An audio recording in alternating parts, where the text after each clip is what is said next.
Welcome, Facebook folks. We're going to start our show in just about a minute.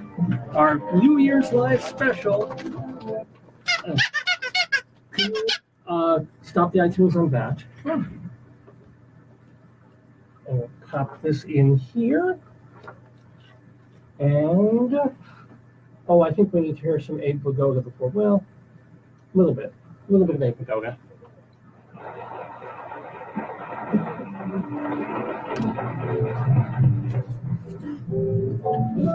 I've got rhythm.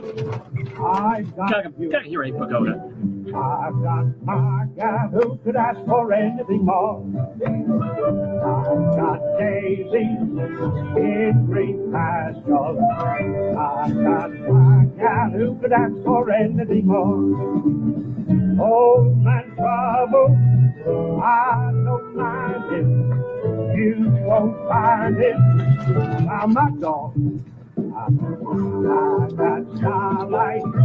I got Who doesn't love Egg Pagoda? We're on live on Facebook and we're just about to start the show proper. So hello everybody. We're starting the show in just one more minute. Oh, my Auntie Essie joined. Yay, hello Auntie Essie and all those other people. I'm going to take this down and start our New Year's special. Oh my God. Ready? Everyone, are you ready? Let's begin. Come on in. There goes the neighborhood. And there was much rejoicing. Didn't your meds kick in yet? You got David Lefkowitz here. He's a Long Island arts guy. He's got his own radio show. I want you all to really enjoy a wonderful program done by a fine artist. A glorious thing of unparalleled beauty. Days gone by. Dave is one of my very favorite broadcasters, so keep on listening to Mr. Dave.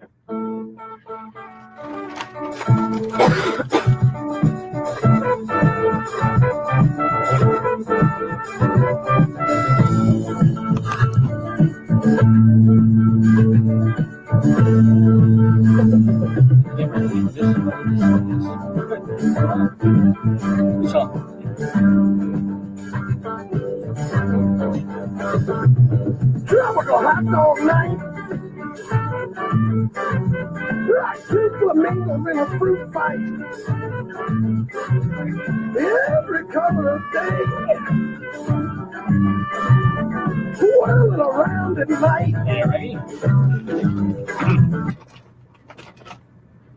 Well, there goes the neighborhood.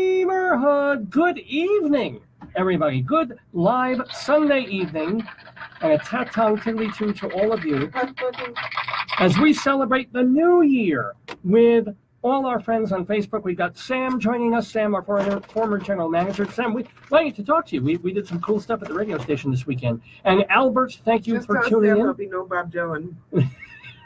Oh, I was sending a Bob Dylan song just for Sam. And Janine says hi and Happy New Year, and Happy New Year to you. My Auntie Essie is on. Is it Janine Garofalo? No, it's not Janine Garofalo. It's another wonderful Janine.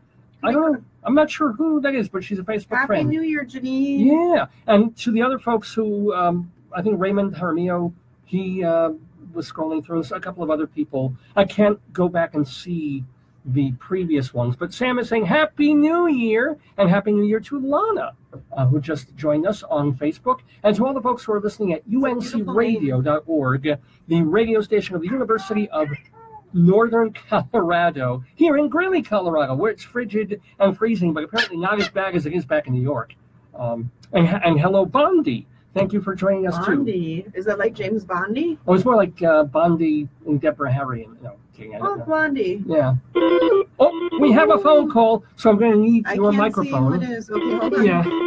So we're going to be doing this throughout the show. I'll speaker it. Yeah, speaker right there.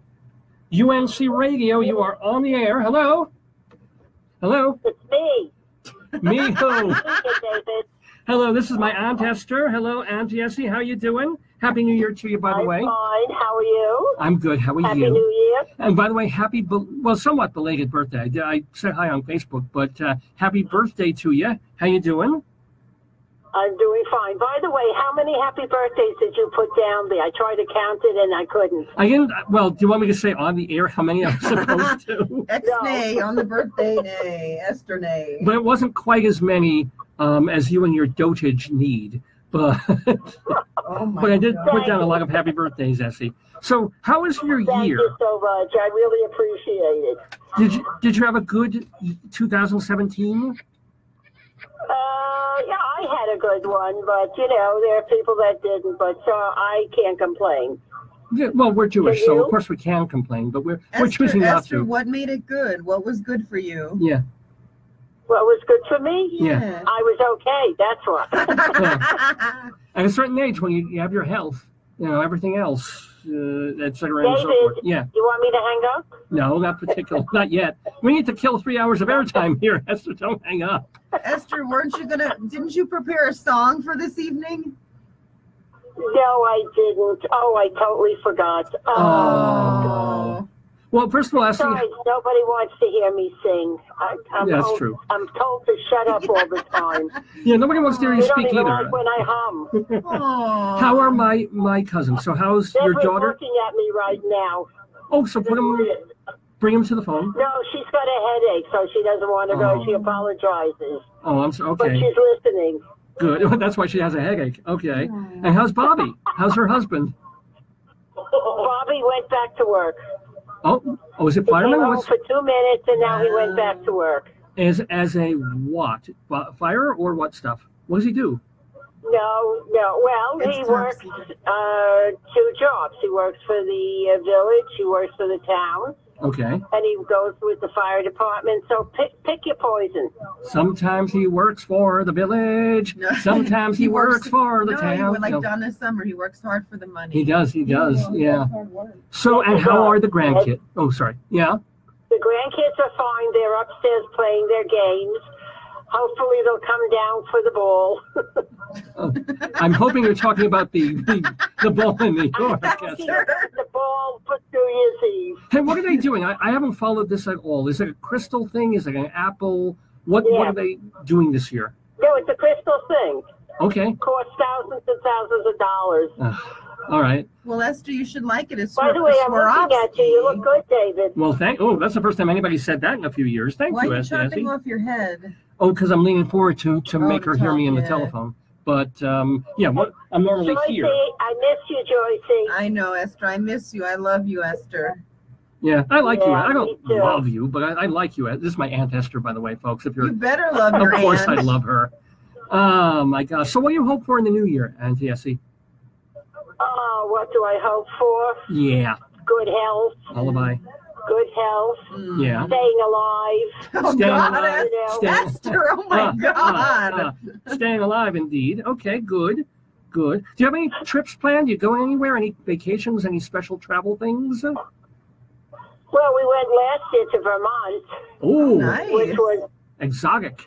well, it was sort of boring. No, it was boring. It was. Again, that was really very boring. Well, you don't We ski? don't ski.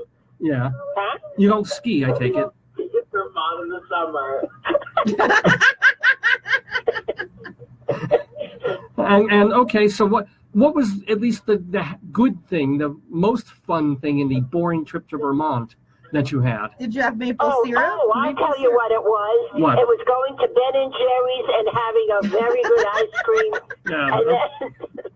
And then go. Oh, I'll tell you what was very nice. What was when very we nice? went to. Where did we go? St. George. Oh, okay, That was- that's That's nice. all right. Yeah. And the ice cream there was very good too.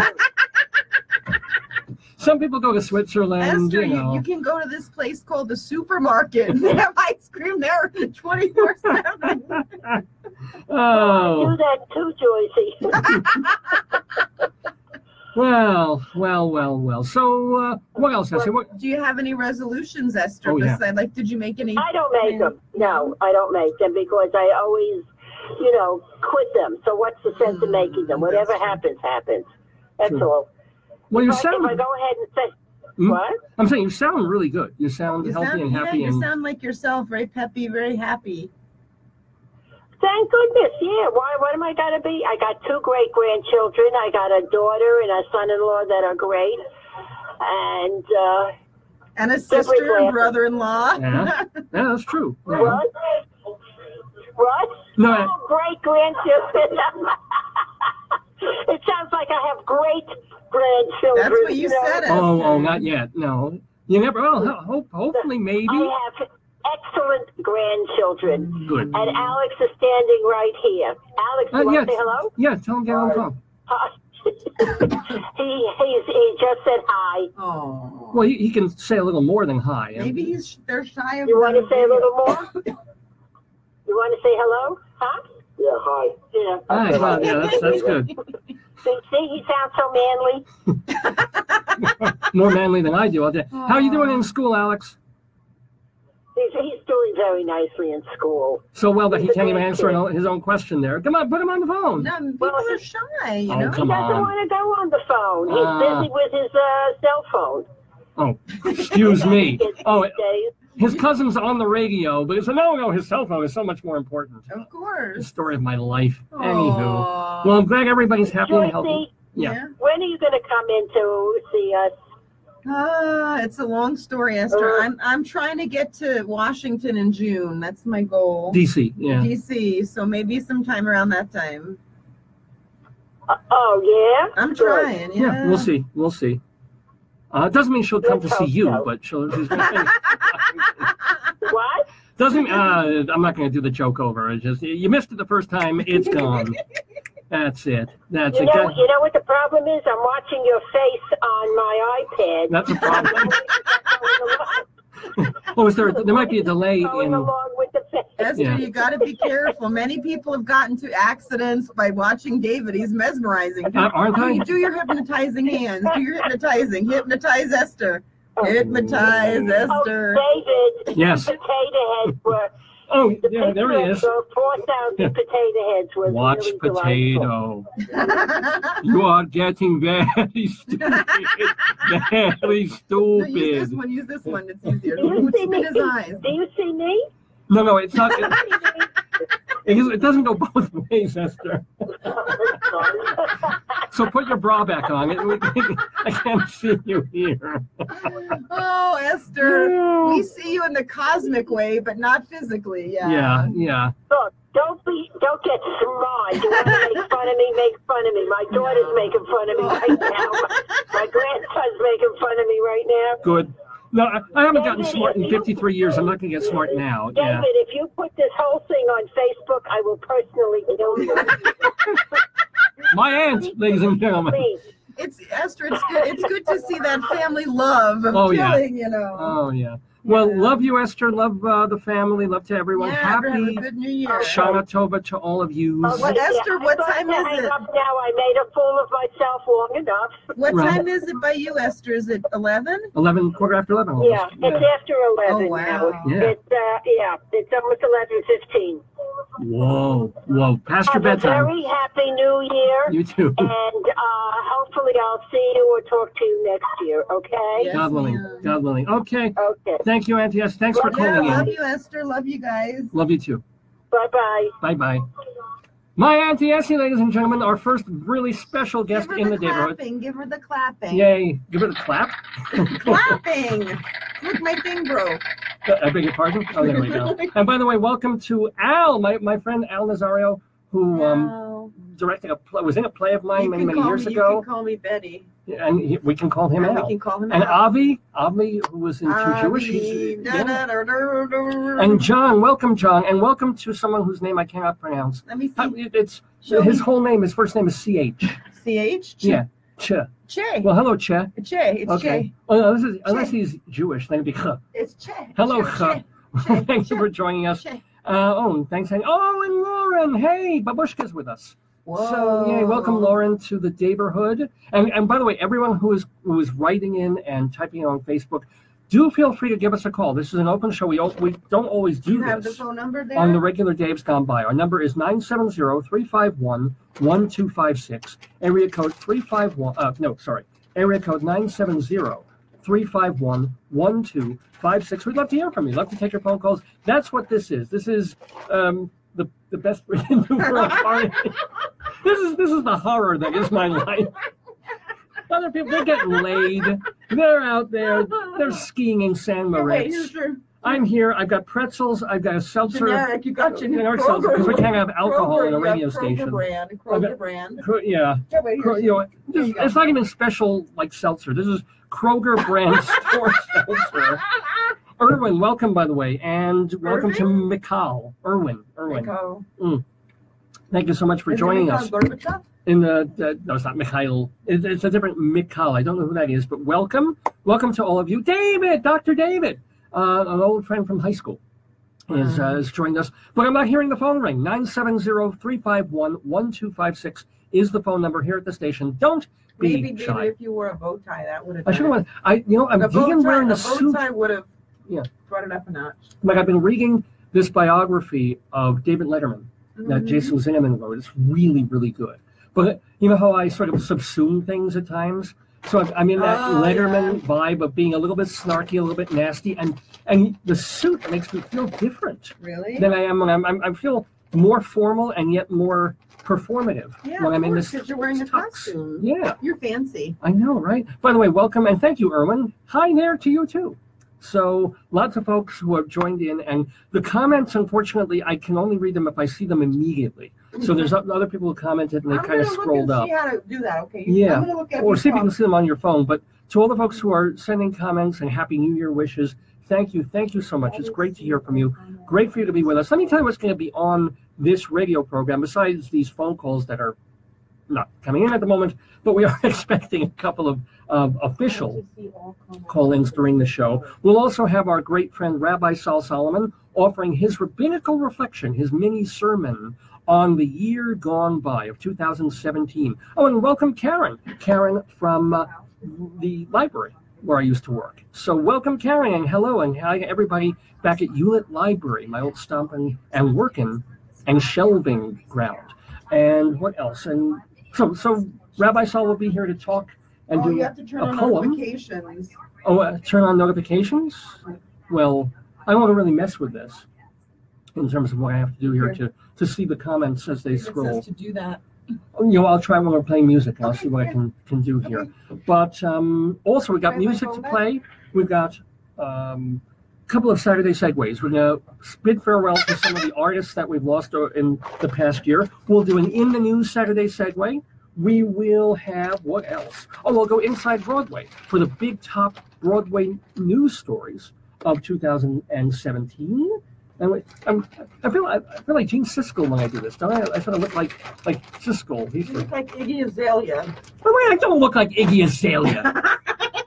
I wouldn't mind looking like Iggy Azalea if I were a woman, but no, I'm not. Anywho. And of course, we will count down the hour. So if you're with us, we have a phone call. Welcome to our next caller. Bruce, lay it in. Hello, Bruce, and welcome to the neighborhood. Hello there. Hi, Bruce. Which Bruce is this, by the way? Hello. This would be Bruce Kluger. Happy New Year. Klugs, man. Happy New Year to satirist and writer Bruce Kluger. He was on our show. He's one of the rare people to be on this program more than once. And Bruce I used to work for, our overlord boss died this year. Whoa. Do you have, Bruce, come to think of it, Bruce Kluger, do you have any Hugh Hefner stories? He's right here now. He was actually cryo-frozen. Oh, God. Right now. It's kind of scary because he's next to the shrimp in the refrigerator. Oh, Lordy. Is he asking for bunnies to warm him up? Oh, I know I would. No. He's very quiet these days. You're fantastic. I've been enjoying this show. I just wanted to call and be among the first to wish you a Happy New Year. I'm sorry for ignorance here. Who is your That's Baby New partner Year. in crime with you on the air? Unfortunately, we can't see her. I can turn. No, she doesn't. She'll come on. That's my wife, Joyce. Because we got the 6-second delay, so I've been hearing myself. Let me see if I can see you with the sound down. Well, who is that? Who would that be? Would that be? That is my darling and adorable wife, Joyce. We've been married for almost. fantastic. The two of you can like do this, you know, until you're in your 90s. Oh, well, you're already in your 90s, but you can continue to do this forever. You guys have the best chemistry. I had to tell you that I have unexpectedly, how do I put this? You have been a bedmate with me for the past couple months. Bruce, let's not tell David about that. I wake up, you know, it's a Saturday morning, is it, or a Sunday morning, one of the two mornings, and, you know, I reach for my phone and do the old thing where I'm waking up and having my coffee in bed, and there, you know, I see it. So I've gotten to know the two of you in bed, so I'm a little uncomfortable admitting that to you. But there we go. There we go. But you guys are fantastic together. I've been enjoying you, you know, immensely. And I just wanted to wish you and both of you just a wonderful, wonderful Happy New Year and tell you you're doing a fantastic job. Well, Bruce, I mean, I know there's some log rolling, and I think it's wonderful for you. What's the matter, man? Somebody else calling. I want to wish you mazel, but can you plug anything that you're working on so people can read your work? I'm working on the David Lefkowitz story. It's an unauthorized biography. All of the stories that you are not allowed to tell on the air.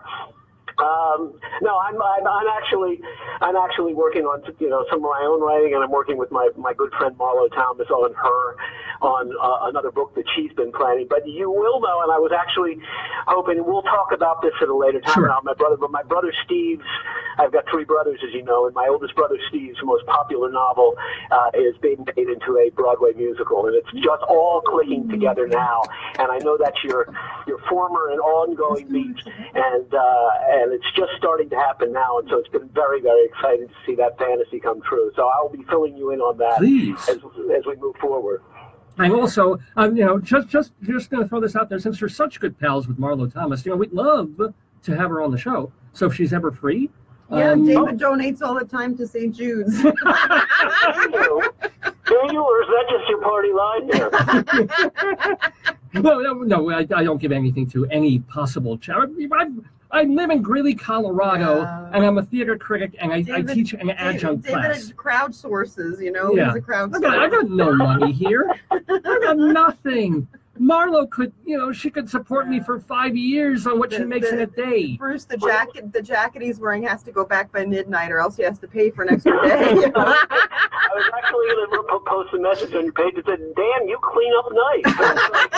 Well, thank you, sir. So I've seen you wear a jacket since, what was it, 1996? Basically, since my first interview at Playboy when they hired me. I think it's the last time I wore a jacket.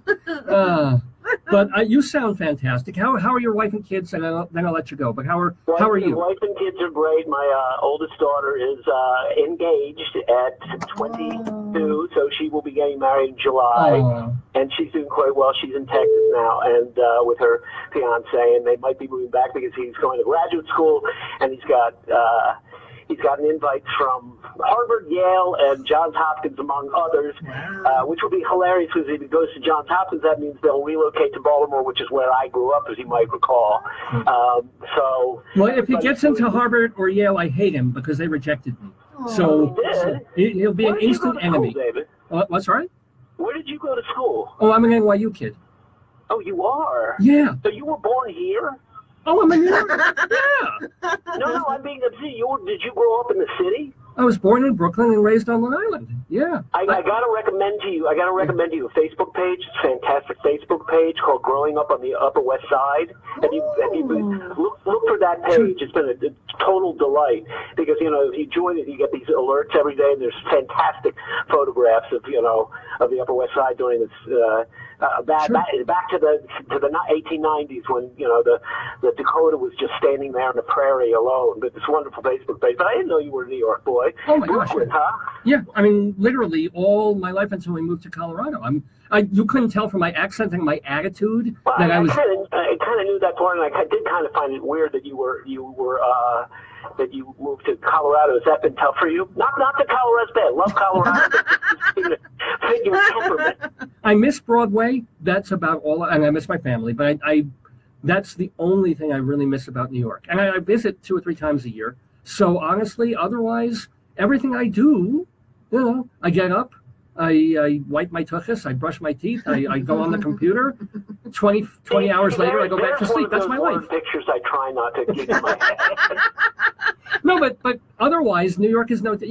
I wish there were more restaurants here. That's about the only other thing besides theater that I miss about New York. No offense to my New York listeners, who are most of the people listening, but I thought it would be so difficult to transition after all those years working in Manhattan, living on Long Island, and having all of that supposedly available to me. And yet coming out here, I see mountains, I see sky. That's actually what I thought. When you sent out the first missives, email missives, that you were making that relocation, I thought, well, this is not a natural match. I thought, but really, he's a type A kind of personality. He's sort of a type B plus city. I keep feeling like I'm going to insult an entire city. I don't want to do that. We're more of a C minus city, but we're climbing.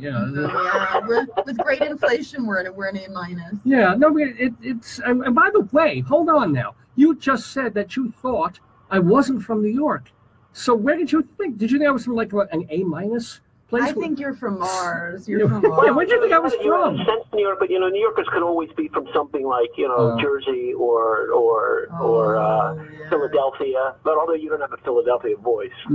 Okay, whatever that is. What is a Philadelphia voice? It's sort of the Baltimore accent, with a little less irritating than a Baltimore accent. Oh, okay, I'll take that. But no, I'm New York. Dude, I'm New York. Come on. Funny, you just mentioned Playboy. I've noticed it when I type in a message, like, when you're on and I type in, a random message like, I'm not wearing any pants or something like that. you always mention former colleague, but you never say Playboy. So I thought, is that trouble for you? But you've just come out now as Playboy. Well, no, you have to understand, there are two places that I worked that I was, well, the one I was fired or laid off from, and the other I quit. And both of them were ultimately bad experiences. Aww. So. Oh, that makes me sad. Well, what happened at Playboy. I mean, there was regime change. Bruce, if you could give them the Hugh Hefner cryogenic head as the pinata, that might make it wasn't. No, it wasn't even you, or it wasn't even Christy. Christy was running the show back then. Yeah. It was just the advertising department was out of their fucking minds. In what way? Oh, by the way, it's 10 o'clock. I can say that word. In what way? It's not quite 10 o'clock. No, they were just, one was a coke freak, and it was just, it was God. A strange place. Oh, there's more people calling in. Well, if you can't get through yet, we will get to you. We'll get to you. No, you go. I've taken too much of your time. You never call, but I'll call you. You take your other calls. Wishing you both love and Happy New Year. And thank you again for all the enjoyable viewing. Thank you, and thank you so much for the kind words, and best of success to your brother and to you and to your family. Happy New Year, man. You too, buddy. Bye-bye now. Bye. Now let's see if we can get that other caller on the line. UNC Radio, you're on the air. Hello. Hey, it's Brian Gari calling from New York. Brian Gari from New York. Hey. How you doing? I'm glad you guys finally answered the phone. Well, we were on the phone with another caller. It's one of the rare times when more than one person is trying to reach us. And usually it's the fire department trying to get us out of here. But how are you, Brian? Who was it? Well, I was talking to my old colleague and friend, a writer named Bruce Kluger, who's done a lot of satirical work, and he used to be an editor at Playboy magazine, where I used to work. We were in two different departments, so great guy. That's a rather good magazine, wasn't it? Well, I just read the articles. I never looked at the pictures. Very good. Because after a couple of days, they were stuck together after I was through them. But Oh, you're disgusting, guy. Thank you. Yes, I am. Oh, I'm doing my Letterman moves on the TV here. So Brian Gari, let's explain. Brian Gari is the grandson, right, of the great Eddie Cantor. Nice. And he is also a composer and musician in his own right. He had a Broadway musical. Friend of the neighborhood. He's a friend of the neighborhood. He's been on a couple of times. He's been on several of our New Year's shows as well. So Brian, how are things with you? How are you musically? How's it going? Well, things are okay. Here in New York, it's freezing. It's about 10 degrees right now, and we're really cold. But we're getting by. We're getting by. Okay. I'm still getting heterosexual, but that's okay. That's a little joke there. and I'm keeping busy. Last year, this time, I was preparing an album that did come out, and I'm real proud of it. It's to honor the late, great Don Ciccone from the Four Seasons and the Critters and Tommy James and the Shondells. Don Ciccone was the guy who sang lead with the Critters, and he sang Younger Girl, and he sang and wrote Mr. Dyingly Sad, and we did an album. Well, actually, it was an album that I put together of all the recordings that I could possibly find that he and I did together, and I had them orchestrated, which I was really proud of. I worked on orchestrations with a guy named Peter Milrose, and we put it all together and put out this album called Don Ciccone Sings Brian Gari to honor Don's work. Don died in 2016. But please tell everybody how they can get a copy of that record. Well, that's on Amazon right now. In fact, I always tell people, go to the marketplace section of Amazon's Don Ciccone Sings Brian Gari.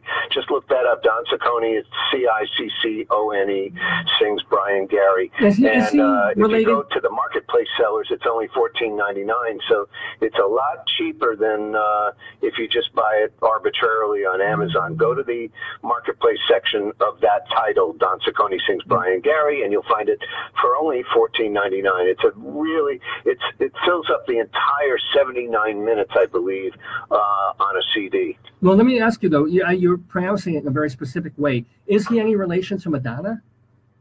No, I mean, we always thought that was kind of funny because we said he was the first Ciccone to hit the music business, which is true. Don, you know, if you think about it, this Critters came out in 64, 65, 66, around then. And I was a fan, and I wrote a fan letter to Don. And it turned out that he was in the Air Force at the time. He had gone into the Air Force so that he didn't end up in Vietnam, you know. And but it took 4 years out of his career. Wait a minute, wait. Hold it. He went into the Air Force because he didn't want to go to Vietnam. Weren't they sending him? Yeah, because if you volunteered to go into the service, you don't necessarily get sent to Vietnam. You know, you have a little bit, at that time, you had more priority. So they sent the Army first. Yeah. Say that again? They sent the Army and Marines first and the Air Force last or something? Or, well, the Navy probably last. You know, I don't know exactly. I just know that if you voluntarily and you did not get drafted at that time, then you had a better chance of surviving during wartime, during the Vietnam War. Wow. Okay. So, you know, Don did his time, but it was 4 years, and that's a big chunk of time when you have a big hit record. Yeah. And so he was actually in the service while his records were on the radio, and there was another guy in the group that was lip syncing to Don's voice. Oh, wow. And all the gigs they were getting, all that money that they made went into their pockets, not into Don's. So, you know, when Don came out, it was like 1970, I guess, and it was a whole new world. And by that time, we started getting friendlier, and I was 18 years old, and by the time I was 20, I got him a new record deal, and we had a record out called Bicycle Ride, and we didn't use the name Ciccone because, believe it or not, you know, in 1972, we thought that wasn't cool to call yourself Ciccone. Nobody would know how to pronounce it and everything, so he was known as Don Marley. Oh, wow. And it came out. The record came out, and I have since put that on this compilation, this Don Ciccone Sings Brian Gari. I put the original record on in that collection from the original tapes. So that album is out. That album is available on Amazon. Yeah, what have you been doing? Of that. It's a really good album, and there's a bonus section to it because, sadly, you know, I don't even know how to describe this to people because it's just so incredible. But my other best friend was Alan Colmes, and some of you may remember the broadcaster from MSNBC. Right, from Fox, actually. Right. Alan Hannity and Combs. It was Alan Combs, and Alan was a disc jockey in New Haven when I first heard of him, and I heard of him because my record with Don went to #1 in New Haven at WNHC, and it was Bicycle Ride, and that's the record I just spoke of. And so Don and Alan and I became, closer and closer friends, and I have the tapes of the audio conversations between Don and Alan promoting the record. So I put the whole interview on that CD. Well, you get out. Yeah, I've got to say that a friend of mine. Combs, you get Don Ciccone, all on the same CD.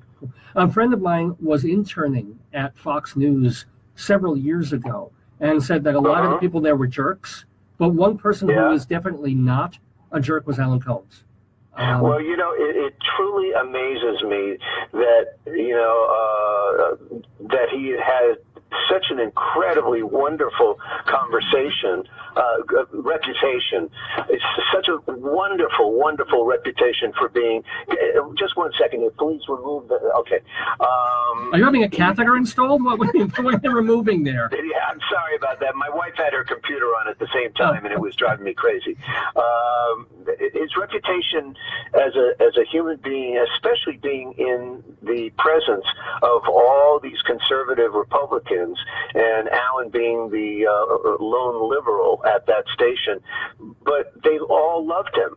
Everybody loved him there, and I don't know how you can sustain that kind of a reputation when you're not on their side, politically.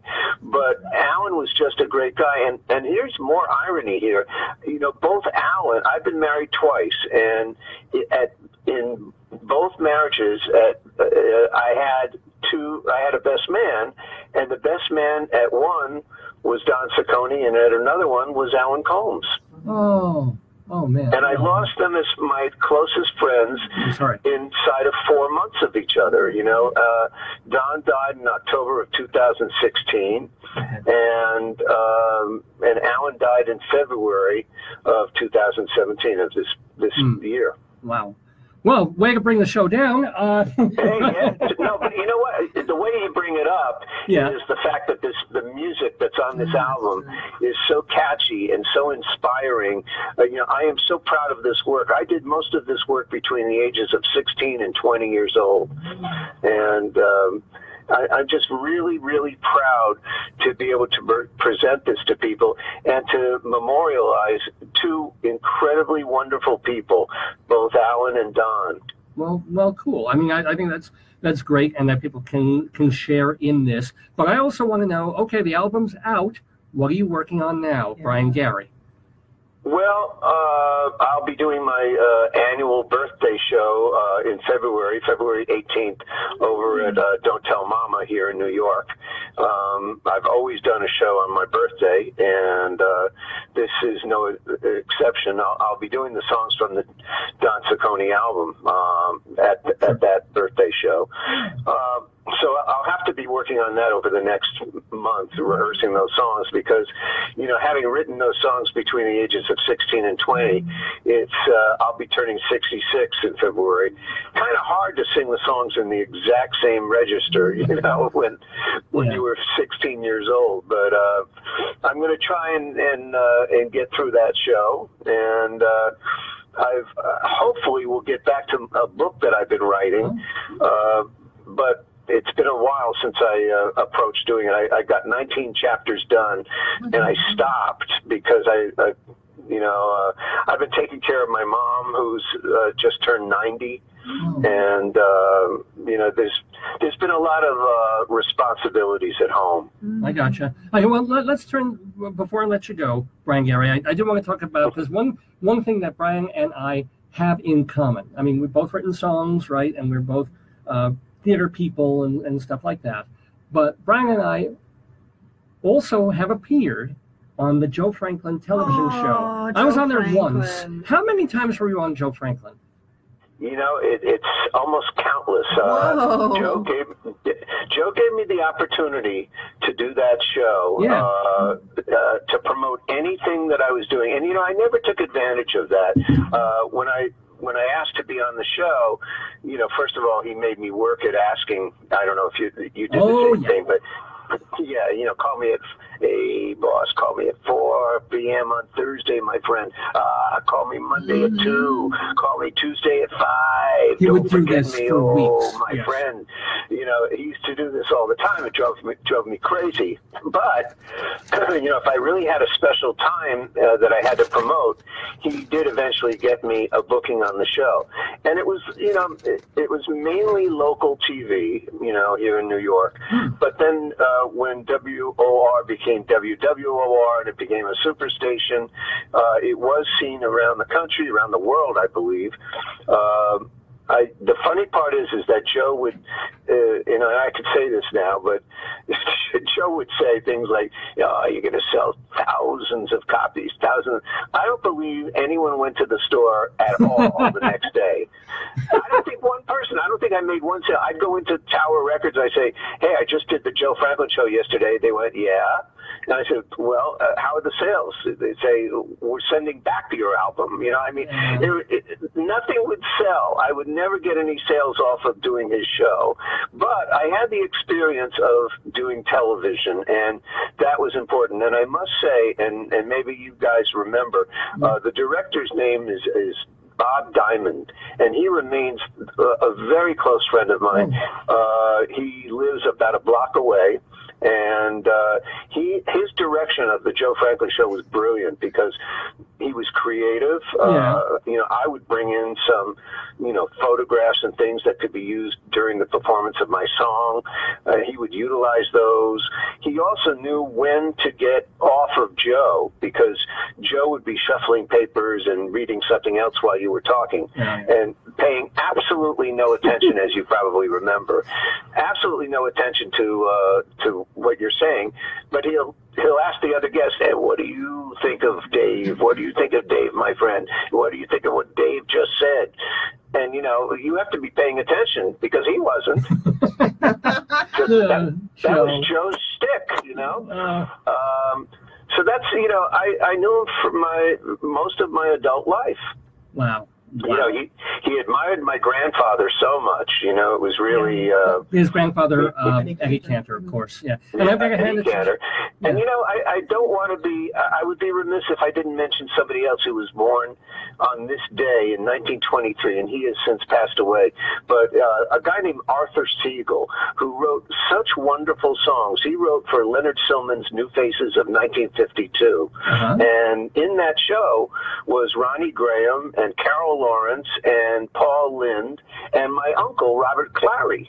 Oh, wait. And how is he doing? By the way, people might remember him from was Hogan's Heroes. Hogan's Heroes, LeBeau. Yeah, how's he? Because we were going to get him on the show, and then I kind of dropped the ball on that. And he's kind of an old guy now, but how is he?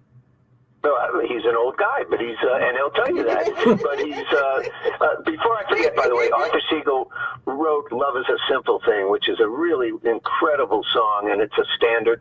It was recorded by hundreds of people, and he was the closest friend of Robert Clary's.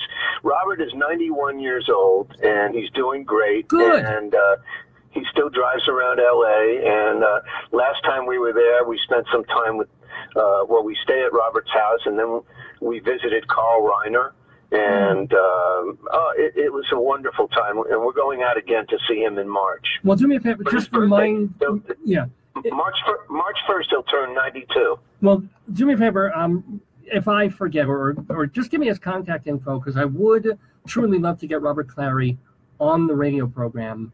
Well, he might make an exception because he truly does not go out and promote anything. He says, look, I'm 91. I've done it my whole life. Now I'm just relaxing. I go out to dinner. I watch movies. And he loves game shows. He watches all the game shows and sports. And he loves sports on TV and everything. So, well, if he wants to do a phone call. Yeah, I'm sorry? That's what he does with his life. Yeah, but I'm saying if he doesn't mind doing a phone call, it would be great to have him on the show. For like 20 minutes. If anybody can make him do it, I'll do it. Well, we thank you, by the way, Brian Gari, for calling in to our New Year's special here on Dave's Gone By. I certainly wish you continued health, the health of other of your friends who didn't pass away this past year, and good things for your family. And remind everybody, again, the name of the album and where they can get it on Amazon.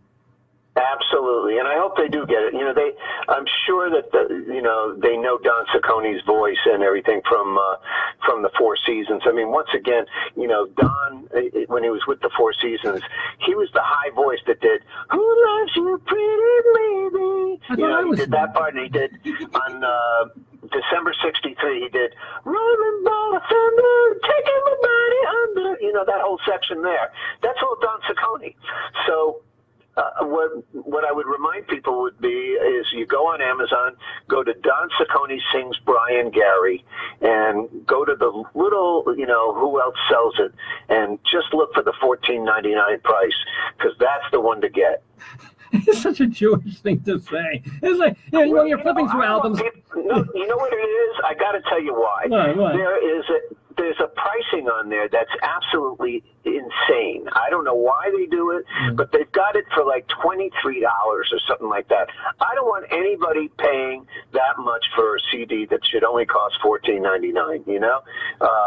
That's the best price to get. And I'm just trying to make sure that people get the right one and not pay an over amount of money. And some people have made the mistake sometimes of just clicking on it and saying, "Oh, that's the one I bought." I go, you don't have to pay that much. It's only $14.99. $14.99 for this CD. We get it. So, but you can get it on Amazon, and please pay that price and not anything more than that. Remind people the name of again, the actual name of the CD is?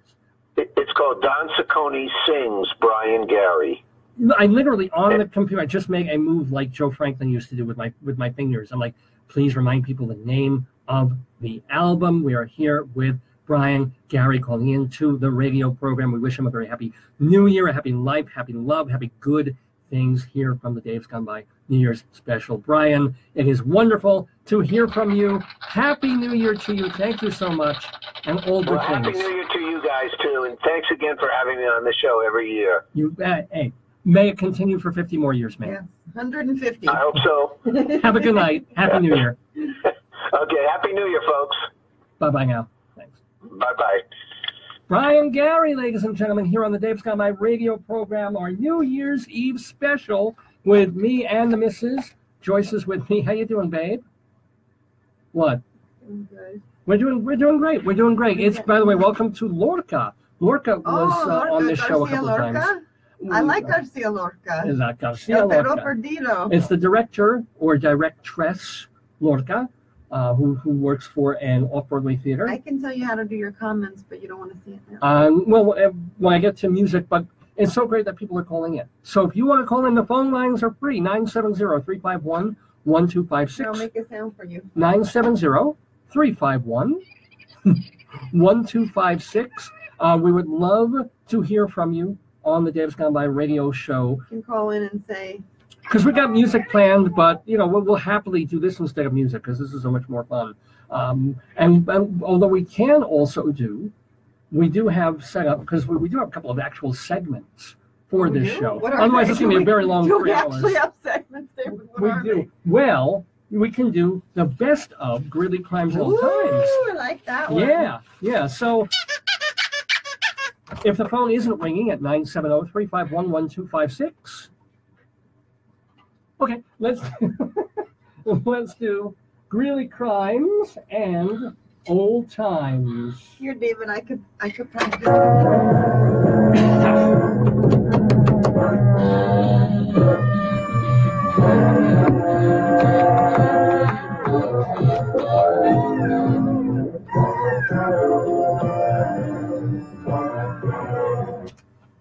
Flaggy-dee-doo, flaggy-dee-doo. I want to do my mix, my DJ skills. Do it up, Deb. And by the and also hold it to so they can hear it here. You do it. This is this weird beatbox mini music thing. Yeah. Groovy.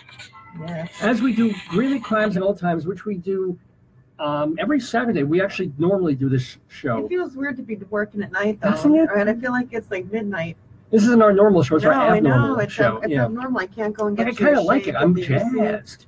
I think it's the coat. I think night you're more lively. You're probably like a little ferret, or maybe like a. Maybe I'm a little ferret. You're like a ferret, or you're like a marmot. Like a prairie dog. That you're nocturnal. I guess. Yeah. Except if you were home, you'd be sleeping and snoring. Yeah, but by this time, well, it's 9:40. You'd be snoring, David. Well, yeah, okay. Well, no, 2 hours from now I would be, and we'll still be on the air. Snoring. We will be on the air, by the way, a little past midnight Mountain Time. We're creeping up on midnight New York time, so we'll stop things to do a little countdown to wish all our New York fans a very, very happy New Year. But until then, let's do the best of Greeley crimes of all time. So here's what we do. Can you stop that from flipping? That's bothering me. Oh, sure. Yeah, I can just minimize that right Thank you. Why is it the best of? Well, the thing is, over the course of the year, every week we do a segment called Greeley Crimes at All Times. You like looking at yourself. I do like looking at myself. I do look rather handsome for me. You're for an ugly. You're a beautiful man, honey. Yeah, right. If I were a beautiful man, I would be a famous actor right now. No, beauty doesn't get you success. It can. It does. No, not to everyone who's beautiful. Connections and money. Yes. Money. Okay. So if any people out there are watching with connections and money, I will do what it takes. No, just kidding. That's something you can't see on radio. All right. Greeley Crimes of All Times is taken from the Greeley Tribune, which is our local newspaper. They do 2 columns every week. One is based on phone calls that come in to the Weld County Police Department from people who need help. You want to wear your name? But they need help. Yeah, why not? And that's perfect. That's like my press pass from the police department. Don't worry about it. We can leave the earplugs attached. We're informal here. And also, part of this segment is stories that happened in the newspapers. The newspapers wrote about these stories 100 years ago. These are going to be the last stories from 1917. And now from now on, they'll be from 1918. But these are all from the Greeley Tribune. So are you ready, babe? Yeah, I'm born ready. Trish said very quietly she was born ready. All right, here we go. You want it darker? Here are the best of Greeley Crimes of all times. Here. Here's the greatest hit. Okay, here we go. I was leaning back too far in my chair there. And now it's really official. Look at me. It's Dave from Dave's Gone By. Yeah. And welcome to Ralph. Thank you for tuning in, Ralph. So, here we go. Police and Joni met with a woman in the 3700 block of 24th Street. What did you say? Don't say it again. No, keep going. Okay, The woman informed officers that her neighbor was worshiping, quote, demonic pagan deities of bondage. Weren't we doing that last night? No, isn't that the movie you rented? I thought that was And the neighbor had bugged everything in the woman's apartment. Ah, yeah. As well as caused numerous holograms to follow her around. Man, I want to be that neighbor. Oh, man. That neighbor's now watching Harry Potter all day. The neighbor must be a master of the dark arts. That's what I'm thinking. She's fixing Parseltongue or something. She added that she had contacted a company to search her apartment for bugs. Officers told her to call them back if the company found anything. Yeah, I'm a little more worried about the holograms than a couple of microphones. Where do you find a company that checks your house for bugs? Where do you find a company that checks your house for holograms? I hope she didn't call like Terminex or something. Oh, hey, this makes me sad because we're going to Is it the Ohio. guy who lives under the rock? No, this is no. We're one of our few trips, one of our few abilities to get away from Greeley and from everything here is we're going to the American Theater Critics Conference in Cincinnati, Ohio, in late spring. In late winter, early spring. So, yay, looking forward to it. Really exciting. But you know what we're going to miss? What? Colorado, in a small town, Colorado, frozen dead guy days. Oh, I love those.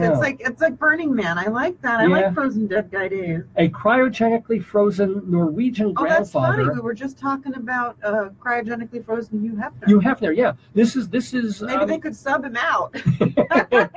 That's right. Who remembers? Or we don't really know what Hefner looks like dead. Different, but whatever.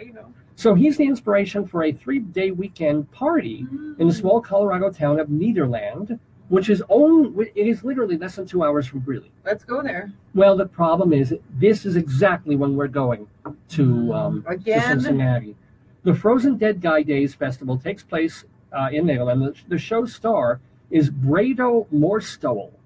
He has been dead since 1989, according to the Boulder Daily something.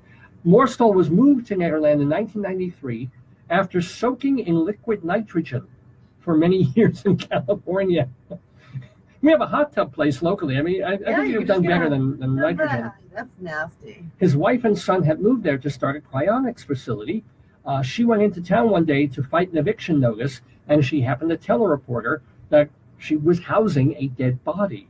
Word got around, and soon the whole world knew that Nederland was keeping Grandpa on ice. So it takes 2,400 pounds of dry ice a month to keep Brado Morstol's body preserved in a metal container. And what's funny is his wife and grandson were deported on a visa violation. They probably left. He can stay, you know. If you cryogenically freeze yourself, you actually become part of DACA. Yeah, but you have to be dead first. Well, here's the deal. The festival sponsors a coffin race, a costume ball. At least it's in good taste, you know? Oh, yeah. At least it's in good. Bowling with frozen turkeys. Which God. A polar plunge, a frozen salmon toss. That makes sense. If there's seals around you. Silent disco, which sounds absolutely fascinating to me. Do it. You go dancing, do your silent disco. And of course, a frozen dead poet slam. I guess literally dead poet. Yeah. So it's unfortunate. I said we can't go again this year. Maybe we can reenact it at the conference. Yeah. Well. Maybe we can bring him. Ooh. How much do we get for carry-on? Well, maybe we can bring a piece of him because it's liquid nitrogen. You probably just tap him with a hammer. No, I don't. I think we. You come right. Just a finger. Morstol's pinky. No, you don't think so? That's yucky. Oh well. Anyway, we're doing Greeley Crimes and Old Times here, by the way, and welcome to Roger and welcome to Ralph. Thanks for tuning in with us on Facebook on our New Year's special. So here's an old time story, a greatest hit that we did earlier this year. A professor at the Agricultural College spoke here on Tuesday night about the waste of rice thrown at a wedding. I agree. That's just wasteful. He said that the amount of rice that was thrown could feed a soldier for an entire day. Because remember, it's 1917. Because what does the soldier want within a bowl of rice? Right? Yeah. So this man has an idea.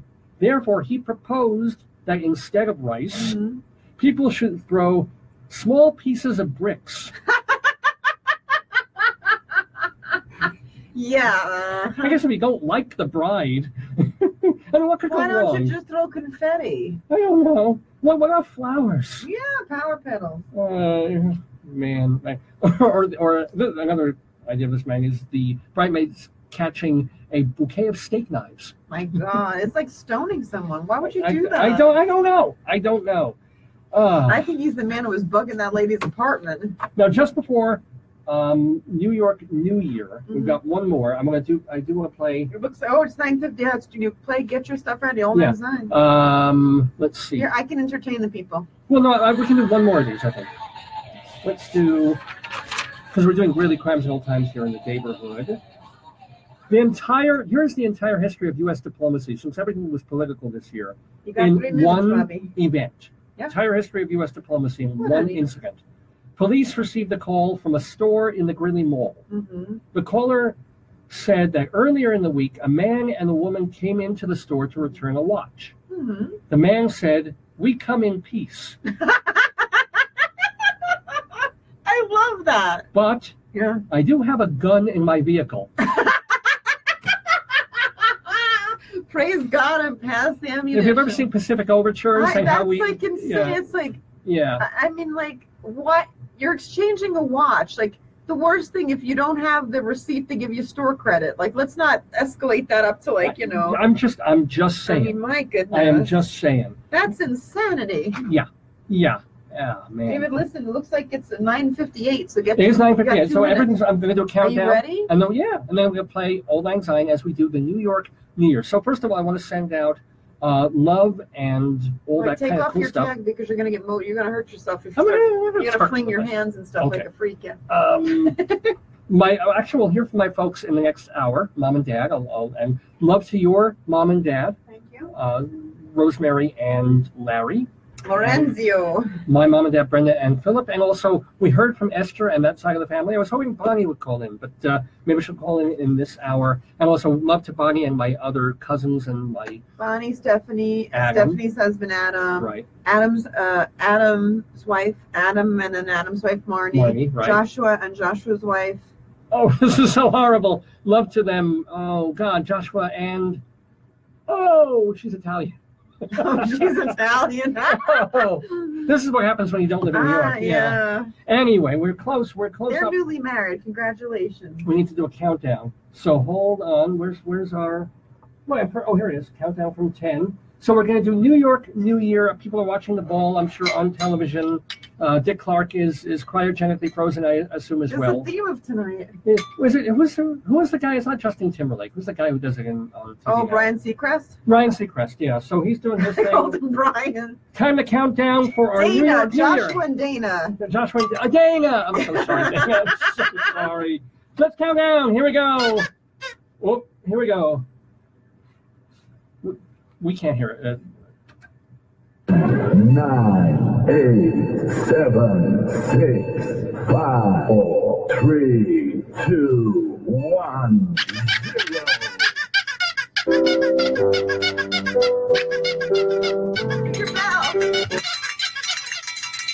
0. Happy New Year. Happiness, joy. Happy New Year, New York. Happy 2018. Nice to see the back of 2017 for a lot of people. My mom said everyone in Times Square got there early is wearing diapers so they don't have to make wee. So I hope all the people in Times Square can change their diapers. Oh, yeah. Well, there are people who, not in this weather, but there are people who get there at 4. That's what Mom 6 said. o'clock in the morning. I asked her where they make wee, and she said they might wear diapers. I mean, in the old days, I would imagine they ducked into a store and came back, but you can't do that with a million people. Security, no. So, I wonder, or a bucket, or a hose, or something. Especially with that kind of cold temperatures, I would have to pee every half hour. Because when it's that freezing, you're like, you pee and then you pee some more, and it's true. So let's get off the pee. Sing your song, sing Old Lang Syne. Well, let's do the older version here. Let's do the classic.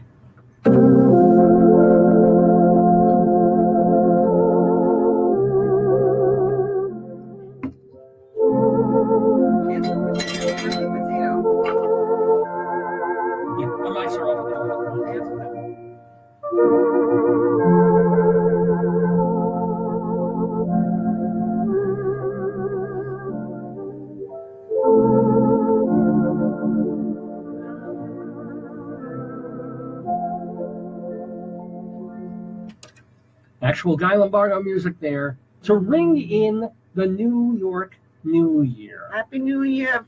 Not a bad way. Everyone in New York. All New York is. Happy, healthy. Your taxes are going to be a little higher this year, but otherwise things should be fine. We're both native New Yorkers. Oh, yeah. Oh, yeah. I couldn't believe the Bruce to know I was from New York. Shall we get on with Greeley Crimes and Culture? We'll do a couple more. Yeah. And then we have so much more to do. But what are the segments? Tell people. Well, we're going to do that. I'm promised a lot of musical segments because we'll do a Saturday segue of songs by 18. Bob Dylan for Sam. Oh, yes, right. Dylan, I could play for him. We want to play tribute musically to some of the people we lost in 2017. Also, Rabbi Saul Solomon will be here to offer his rabbinical reflection on the year, and we'll have the top Broadway stories in our Inside Broadway segment. But we'll push all of that aside if we get some phone calls at 970-351-1256, 970-351-1256. Please don't be shy. We actually would really, really love to hear from you. Type in your phone number so they can It's on there. see it. It's literally on our message on the Facebook thing. So you can read it right there on Facebook. 970-351-1256. So we will talk for a couple of minutes. So wish us Happy New Year. We'll ask you how your year was, what you're looking forward to, painless, harmless, and eats up the clock until midnight here when we can go home. So that's beautiful. Isn't it? Until we hear from you at 970-351-1256, we will. When we go home, we're going to drink. Our friend who does our massages give us the Coppola wine. We're gonna bring Francesco. What is it? Frank Coppola? Francis Ford, yeah. Francis Coppola Ford Vineyards, wineries. Yeah, we saw that on CBS Sunday morning. Actually, a woman who was in my English class 2 years ago interned there, or was working there for summer. Yeah, said it was a very nice guy. You know. Why she was working a vineyard and she was under 21, I do not know. But anywho, are they in Italy or in California? Cali, must have been Cali. Yeah. Well, we actually didn't we? Well, he has a place in Italy, I guess, where the grapes come from, and then he transports them to California because he's Francis Ford freaking Coppola. I don't know. So anyway, nobody's calling 970-351-1256. Give us a buzz. If we don't hear from you, we're going to continue with Greeley Crimes and Old Times. So we generally do stories from Greeley, the phone calls that come into police dispatch, or Greeley 100 years ago. But sometimes we go a little far afield, and in our best of, let's be reminded of Roberto Esquivel Cabrera, the great Roberto Esquivel Cabrera. He's a Mexican worker who was recently registered as disabled. Oh, I can't listen to this. Well, we didn't talk about this on the air. This is new. This is very recent. This is not a best of. It will be our best of for next year. Roberto has an 18-inch pinga.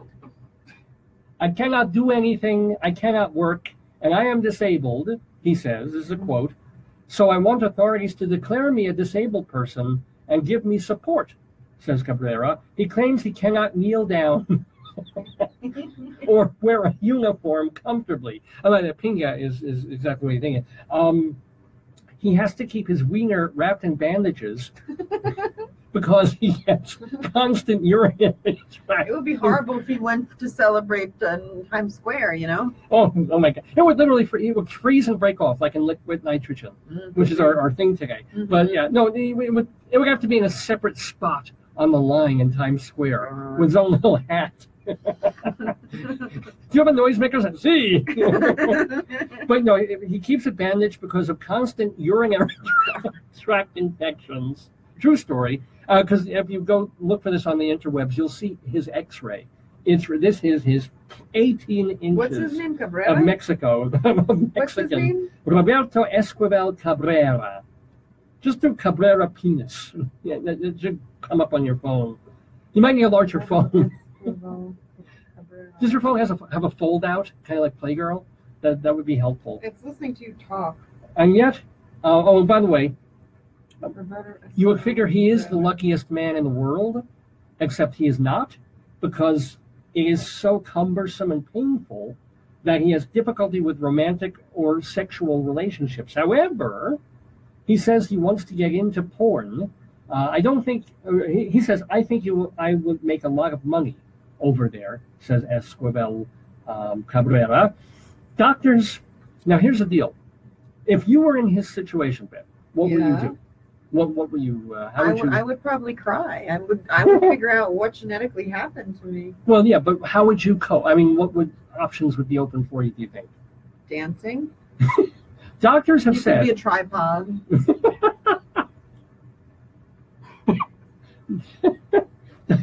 Doctors. Oh my. Oh, you know what? All right. Now, if anybody under 21 is watching, look away. Except this is already kind of bleak. This is he. Let's see if I can do it. Good Lord. Oh my. There you go. There you go. That's some fine entertainment right there. That's Mr. Cabrera and his piña. Doctors have suggested reduction surgery. They can make it smaller and help him, but he's too macho to be smaller than other men. So he has the option to it's like women with breast reduction surgery if their backs are hurting. They have an option, but he is not taking it. And what else does he say? And here's the best part, babe. Guess why Senor Cabrera cannot get into the Guinness Book of World Records? Why not? Because his thing is mostly foreskin. That makes no sense to me. Makes no sense in the sense of how it can be that way, or makes no sense that the Guinness Book of World Records would make that distinction. about, because I know I was hoping that mine would make the Guinness Book, and they just said it was too aesthetically beautiful. I just don't understand. Yeah. It makes no sense. No, yeah, he was born that. People are born with genetic deformities. Yeah. My luck, I get a hair lip. He gets a huge dick. that's the way the world works. And for women listening, and a huge dick myself. Anywho, we're doing Greeley crimes on old times here in the neighborhood. Police received a call from 24th Street Road. The caller reported a man on the corner of the intersection hitting the ground with a hockey stick and yelling obscenities. 8th and 8th? Yeah, no, that wasn't anything. That was 24th Street Road. But let me tell you, hitting the ground with a hockey stick, I tell you, Polish basketball players are the worst. That's all I can say about that.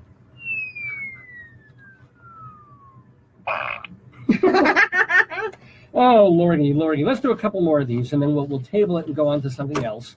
Let's see what else. At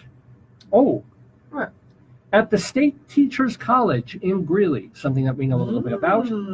It was stunt night. Oh, no. Oh, God.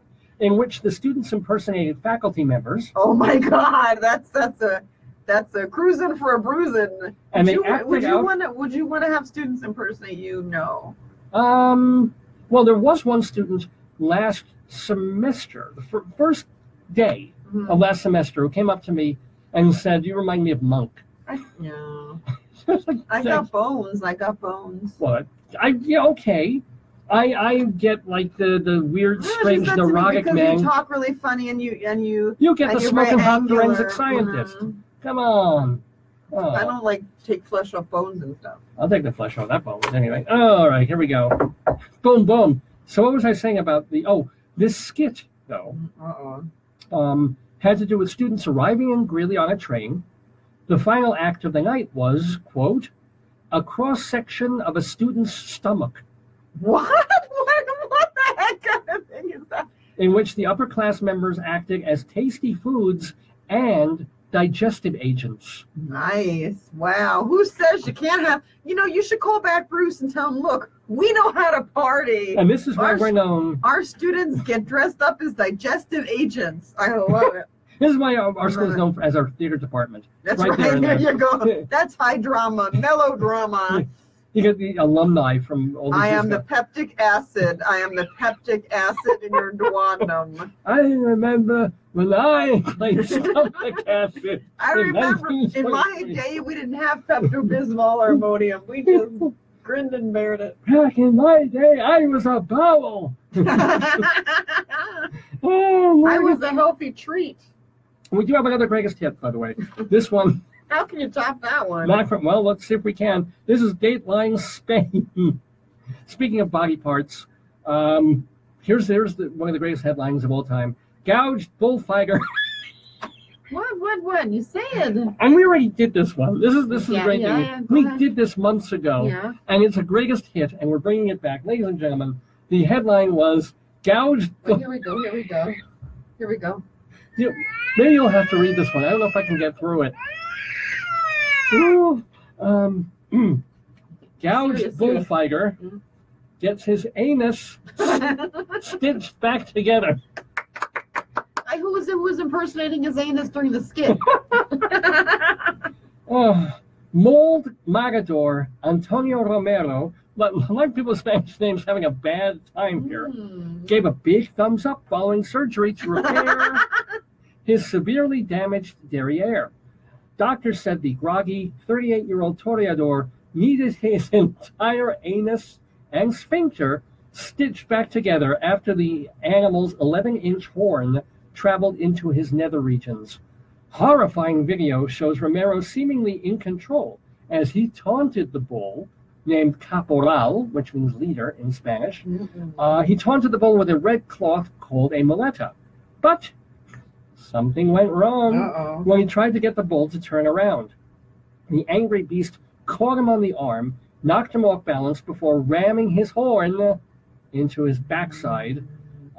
Dr. Rafael Vasquez Bayod said the horn left, quote, very very serious damage to his anal-rectal region. It, quote, completely destroyed the anal sphincter and very seriously damaged the rectum, he noted. No buts about it. Well, there's a story for you. I've heard that. I never knew if this is true. They used to say that the bodybuilders would blow out their rectum lifting weights. No, I heard that. I've heard that too. But I don't know how it could. I don't understand why that one body part would be so. Because imagine, but why you're pressing to and you go, but why? Because your appendix shoots out through your ass. That's horrible. I gotta look that up. Yeah, do that later. Yeah. But when we play music, you can look on the phone and we can find out why that happens to bodybuilders. But yeah. And this is the level to which our humor has sunk, by the way, here on Dave's Gone By. We're anuses and giant penises. But hey, it's New Year's, for gosh sakes, and we're almost. It's 10:15 in the evening, Mountain Time here. It is. I don't think I've been mentioned. It's Sunday night, December 31st, 2017. We were not on Saturday. It's the whole day and time. Different day, different time. It's just so different. And we're into the dwindling minutes of 2017. Yeah, so different. What's going on with that? It's already New Year's in New York. We're going to come up on New Year's in Chicago. I want to give a shout out to our great friend Mary Shen Barnage. Oh, I miss Mary. Theater critic, but she can't be with us. She's called us for the past 3-4 years on our New Year's specials, but she's at a party. She's at a party given by this well-known actor there, and he's very, very strict about people networking and doing businessy, commercially things on New Year's. So she ain't going to call in, but we may get a call in from a friend of hers who has also been involved in theater. I don't want to say the name just in case it doesn't work out.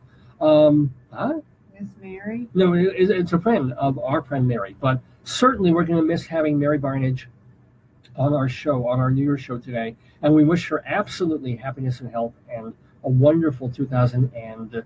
You know what? And also, as promised, before I forget, I do want to play a bit of a pre-recorded thing, because I didn't know if they would be up this late, but I wanted to get my parents on for a moment or two, because they often call up on my birthday show, or sometimes we get them on the New Year's show. So I talked to them a little earlier. Your parents or the actors you hire to play your parents? It's not a folks I hired to play. So Jackie Mason, let's see, I would Lainey Kazan, except she stole the tape recorder, but little Lainey Kazan joke there. Google it. Anyway, here's Mom and Dad, my mom and dad, just giving us a New Year's greeting from about 2 hours ago. Happy New Year, everybody. This is David's mom, and I'm going to put David's dad on, and he could say the same thing. Wish you all good health, happiness. Hold on. David who? Hello, how you doing? Happy New Year almost to you. Happy New Year. Happy New Year. Happy, healthy, everything that you wish for yourselves, you should get. May the new year bring better news than we got last year. And I guess we're all wishing for threesomes then. But just kidding. I'm going to kick him, Mama. Hold on. Wait, now she's clipping me. Your wife's sitting right there. And his dachshund, yeah. Well, that is free. Do you have a death wish? Well, I'm all for it. Happy New Year to you. Shana Tova. To you guys. Health and good things in 2018. How am I? Yeah. 2005. Yeah. It's actually 2005. Yeah. 20 high. Isn't that cool? Anyway, love you guys. Give our love to the fam. Yeah. And we'll talk to you in the new year. No, you're supposed to say we'll talk to you next year. That's talk to you next year. I'll try and hold out that long. TV. Love you. Love you. Have a good night. Good night. Just a little message from my actual mom and dad, Philip and Brenda. And, this year was a bit better for them than the year before. So they can, complain a little bit. Everybody's complaining about 2017. But a little bit healthier and a little bit of a happier year for them. So mazel tov to them. Love them very much. They're probably sleeping already. But love to mom and dad and to all my family, folks I have mentioned, folks I haven't mentioned as well. And to all the families listening here in the neighborhood on this Sunday night, New Year's Eve. And let's see, what else do we want to do? Do you want to play some music? Do you want to take a little break and play some? Sure, show, honey. It's last show. We'll have Rabbi Saul coming up with his. I'm mesmerized by the lights. I see the reflection in the window. It's beautiful.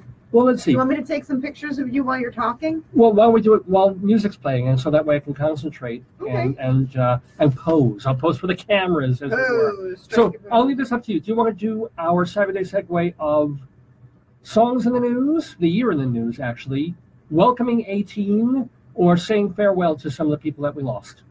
Which, take a pick. Whatever you want. Okay. Let's do some year in the news stuff. Because every week on Dave's Gone By on our Saturday morning show, we do a Saturday segue of songs in the news where I play a song. It corresponds to something that's gone on in the news that week, is some big current event. And so let's do a couple of tunes that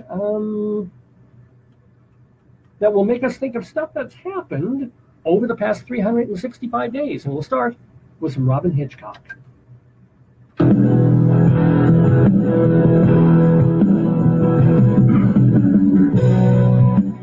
a way that you can fix that. Yep. So don't go away, folks. We're going to do some kooky stuff while we're playing some music out here. And we'll be back at you in a couple of minutes. Talking to us through a microphone. Like he's I have a cold. another roll to an old people's home. I know you're out there. I know you're out there somewhere.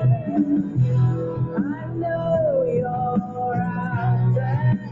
When I hear the word democracy, We're literally faking this right now. I reach for my That's great. I'm trying to get a good angle. Yeah, can I get with you? No. I didn't get We'll post this tomorrow.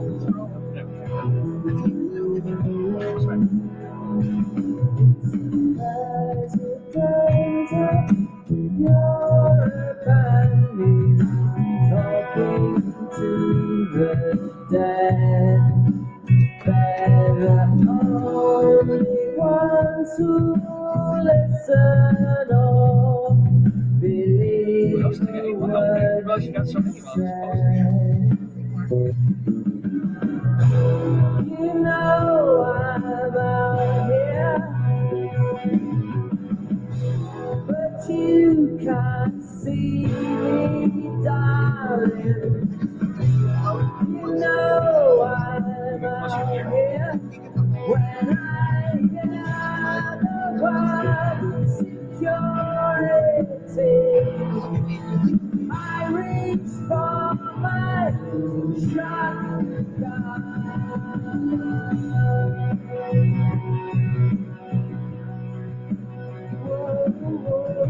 This is media in action, folks.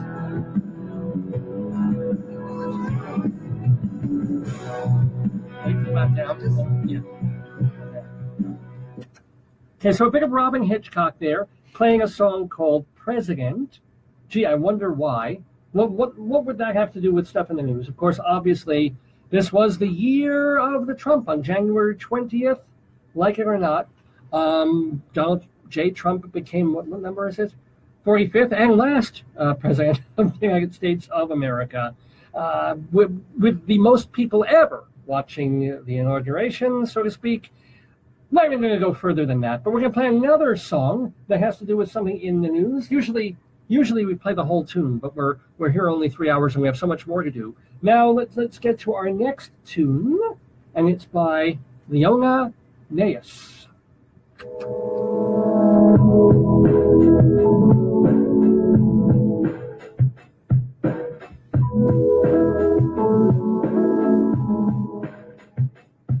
Well, I don't know what to do with my head and all the things Look at crazy there. that live inside. And I don't know what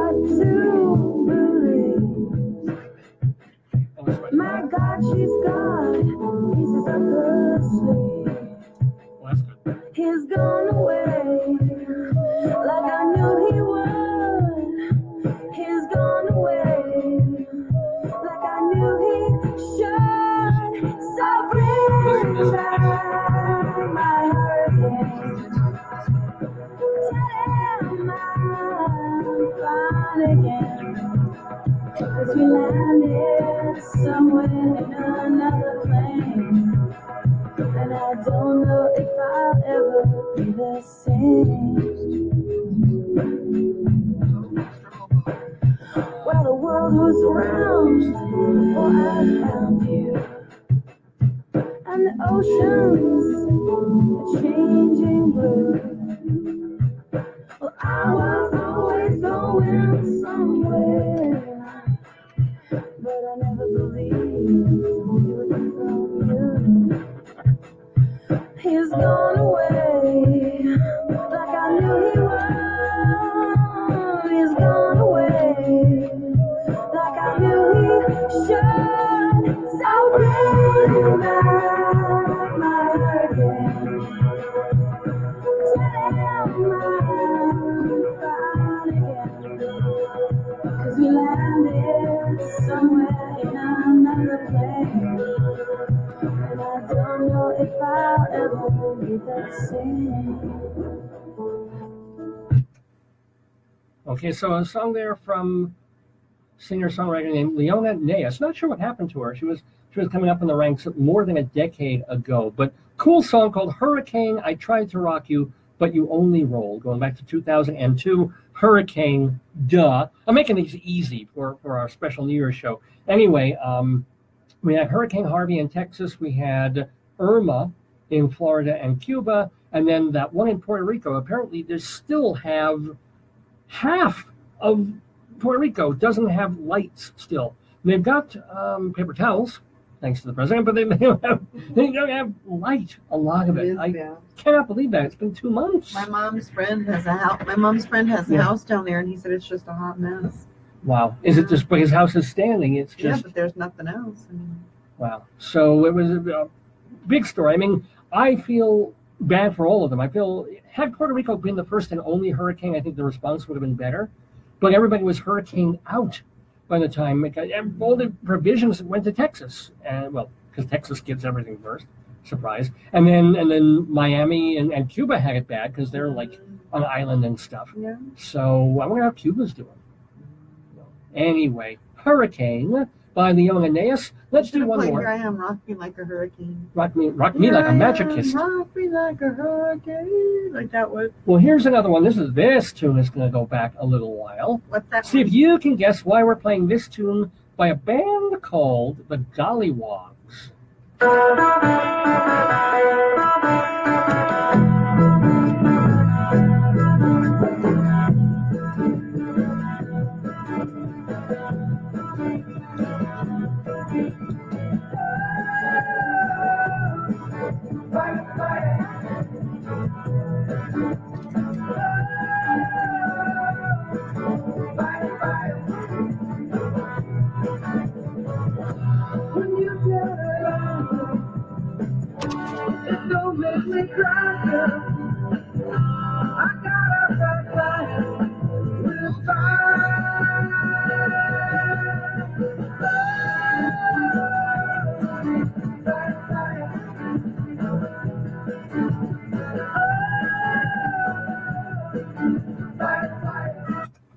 Okay, that kind of a giveaway there in the chorus from the Gollywogs, a song called Fight Fire, having to do with, With the fires. Which are where? In California. They're done now, I hope, aren't they? Well, last I saw, there were 50% contained wildfires. Oh, my God. That's so sad. Why California couldn't get the deep freeze that New York's having? Wildfire. Oh, remember that song? I didn't think of that one. Who did that?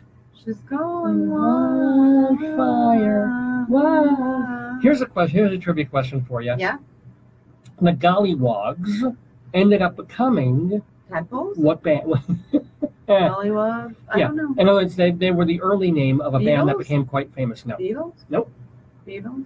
No. Monkeys? A little bit post-Beatles. Kind of cohorts of the Monkeys, I would say. Herman's Hermit? No. Good answers, though. This is an American band. The Allman Brothers.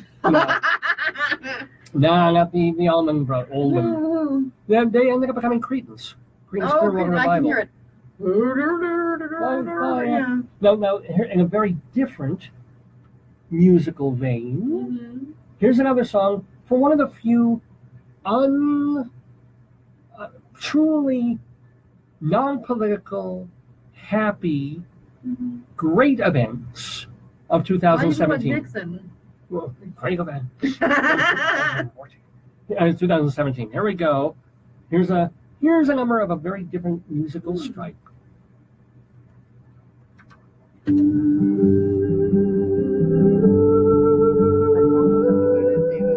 Well, so we're checking that.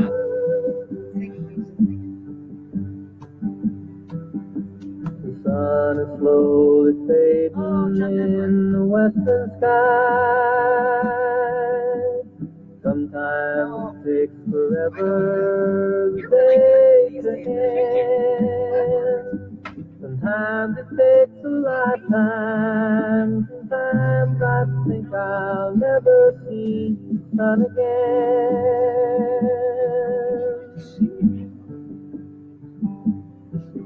There's a heavy small between me and the mountain. It's enough to make a lone man sit and cry. Enough to make you wonder. Enough to make the world roll up and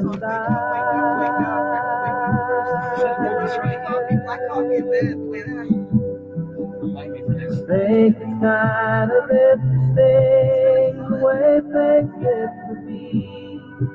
The way the people work for their machine. Serenity's a long time coming to me. In fact, I don't believe I know what it means. In the east, the shaded moon is hanging lazily. I do believe I saw the old man smile. I do believe I did. I do believe he's been laughing all the while.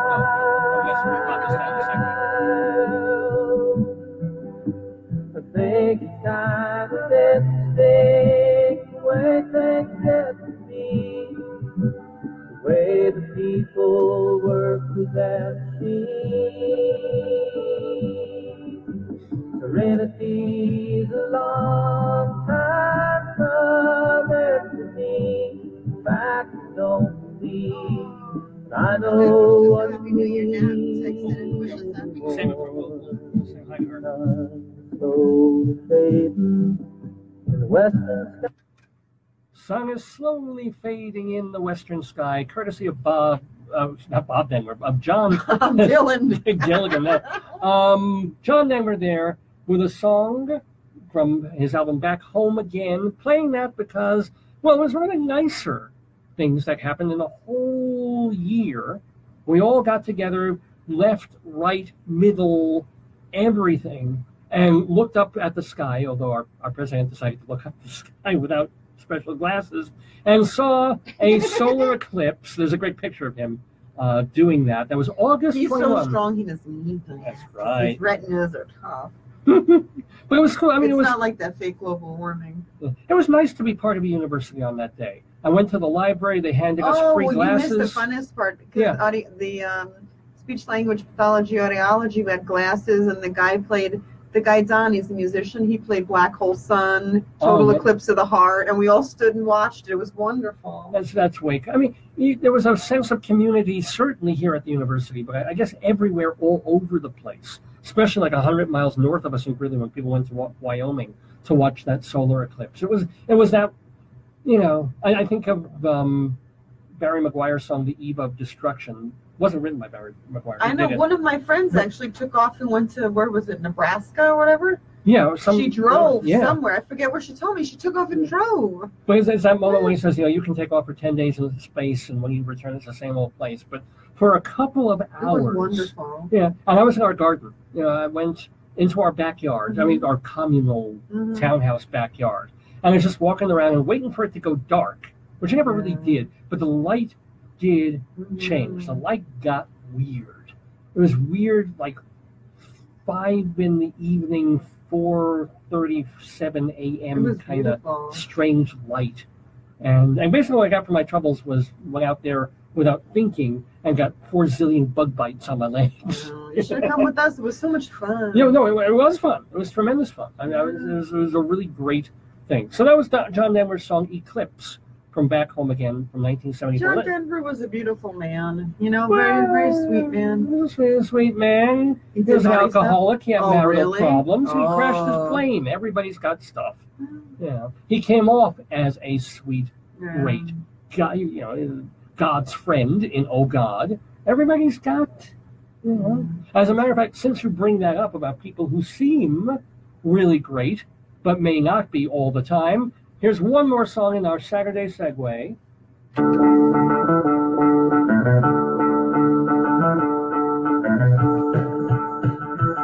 Is this for you?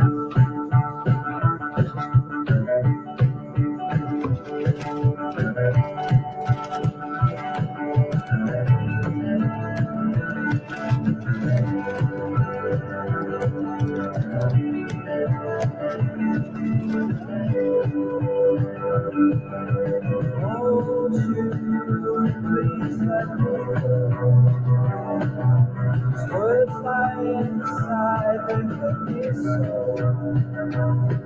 I'm not the kind of light to tell you just what I want to.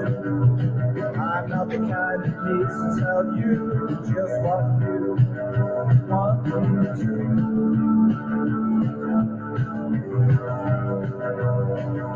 I saw you this morning and thought that you might like to know. I received your messages for a few days ago. I understood every word that you said. And now that I've actually heard it, you're going to regret. And I'm not the kind that likes to tell you just what you want me to. You're not the kind that needs to tell me about the birds and the bees. The unmistakable sound of post-Ian Curtis. Wow, nice. Joyce took a really nice picture of me. Which of the three? New Order. So it's the band that came after. Oh, I like that one. Keep them all. I like that one a lot. What Joy Division became. It became New Order. And that was their song, or part of their song, so good, Age of Consent. Which I guess... Age of Consent for who? Well, listen to the roll call. Now, this wasn't really, except with maybe Kevin Spacey, about statutory stuff. But this was the year of Me Too. This was the year of guys getting called out for letting their guy nature overrun their better selves. So it started, it started with friggin' Bill Cosby 2 years ago, but people still didn't pay attention. And then the roll call of SOBs was Harvey Weinstein, Roy Moore, who lost that election there, Bill O'Reilly, John Hockenberry, Garrison Keillor, Leonard Lopez, and Jonathan Schwartz. My God, stalwarts of WNYC in New York. George Takei, maybe. He's denying. Well, a lot of people are denying this stuff, by the way. Jeremy Piven, who apparently raped a piece of sushi. Dustin Hoffman, this is kind of an in-joke for theater people. Dustin Hoffman, Louis C.K., he owned up to it at least. Pixar CEO John Lasseter, James Levine, and those stories were circulating about him 25 years ago. Let's see, Morgan Spurlock, Chef Mario Batali, Charlie Rose, Matt Lauer, of course, Al Franken, allegedly Jeffrey Rush, and Tavis Smiley. And who else? Graduate, Dustin Hoffman. Dustin Hoffman, I said. Who else? You.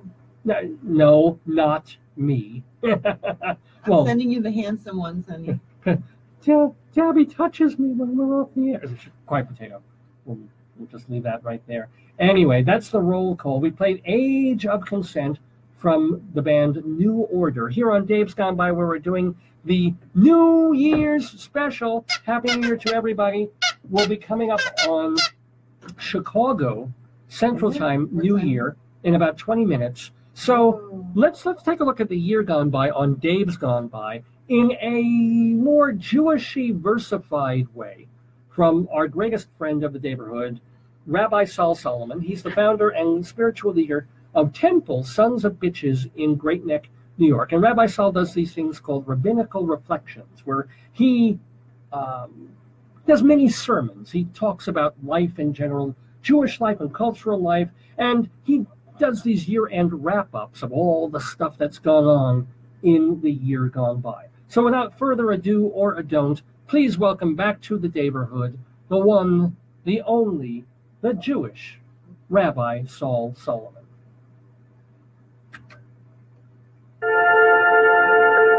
Hello, it's me, Rabbi Saul, with Rabbinical Reflections for you all.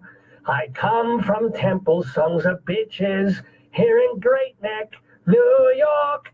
Shut up and pay attention to me. Shalom, damn it. This is Rabbi Saul Solomon with the Rabbinical Reflection for the week of January 1st, 2018. Hard to believe, but the tumultuous, ridiculous year of 2017, or as I like to call it, 5777, 5778, is coming to an end. We've made it through 365 days without a nuclear war, an ice age, or a new Rennie Harlan film. So why grouse? As I did last year, I have chosen to summarize the events of the past annum in a poetical, artistical form. So I hope you will bear with me as we bid shalom to the current year and, well, shalom to the next. Seriously, whoever invented Hebrew really dropped the ball on word coinage. Anywho, here goes. 'Twas the night before New Year's, and throughout this great land, Americans took about all they could stand. The country was split between blue states and red, and folks on each side wished the other side dead. The Democrats never imagined they'd lose to a man who refers to the truth as fake news, a man who will speak without filters or grace, though he could not repeal and he could not replace. And so, on to migrants, Trump's temper did fall, but Mexico said, "We won't pay for your wall." "No, folks," said the Donald, "I'm just getting warm. I'll huff and I'll puff and I'll do tax reform." And just before Christmas, the bill it did pass. It's great for the rich, not the poor and middle class. The stock market soared, the jobless claims fell, and still we all feel like we're going to hell. Big hurricanes drowned with their winds and their waves, and statues came down 'cause their subjects owned slaves. The national anthem brought teams to their knees, while Hollywood drowned in an ocean of sleaze. Oh, Spacey, oh, Keeler, oh, Lauer, oh, Franken. A few should get jail time, the others a spankin'. The Democrats grinned when Fox News canned O'Reilly, till the axe fell on Schwartz, Hockenberry, and Smiley. And suddenly hashtags were filled with Me Too's against a whole passel of rich, horny Jews. Yet Hollywood schlock remained vegetative. Star Wars 26, how innovative! But at least cinema took our minds off our woes. Prince Harry did too when he chose to propose. But still, there were shootings by Muslims and crazies, with Jason Aldean fans all pushing up daisies. Now, that Vegas massacre was not by a Muslim, but they sure got mad at a Jewish Jerusalem. And speaking of mad, how about North Korea, which seems like it's ready to start World War III? The pundits were urging our chief to stay calm, while Rocket Man threatened to liquidate Guam.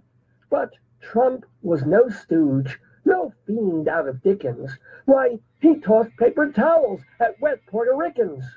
He railed against Clinton. He's threatening DACA. He kisses hot women but won't use Banaka. He seated Neil Gorsuch upon the High Court to make it much harder for girls to abort. He praised neo-Nazis so white folks were mollified, and all his appointees were ultra unqualified. That said, he bombed Syria for murder by gas. So why does he tweet and kiss Putin's ass? OJ's a free man until his next trial, and Mary Tyler Moore turned off her smile. This year, we lost Domino, Barry, and Petty, and Ullman, and Cassidy, and enough already. 2018 is just up ahead, with midterm elections to fill us with dread. The Winter Olympics will bore us with thrills, so doctors, please don't ban our opioid pills. We'll need them to get through each day and each night. Happy New Year to all, and to all a La La Land. Moonlight. This has been a rabbinical reflection from Rabbi Sal Solomon, Temple Sons of Bitches in Great Neck, New York. Shana Tova. And Shana Tova to you, Rabbi Sal Solomon, founder and spiritual leader. Oh, I think we lost him. I hope he'll call back. Shana Tova to Rabbi Sal Solomon. To find out more about him, go to his website, shalomdammit.com. Shalom, D-A-M-M-I-T. Shalomdammit.com. That's where you can hear all his rabbinical reflections. Also watch his stage show that he did in New York a couple of years back, and even the TV show that he did a decade ago for Long Island cable television. That I hope that the person who was calling in is from Chicago and will call us back immediately. Here we go. UNC Radio, you are on the air. Hello.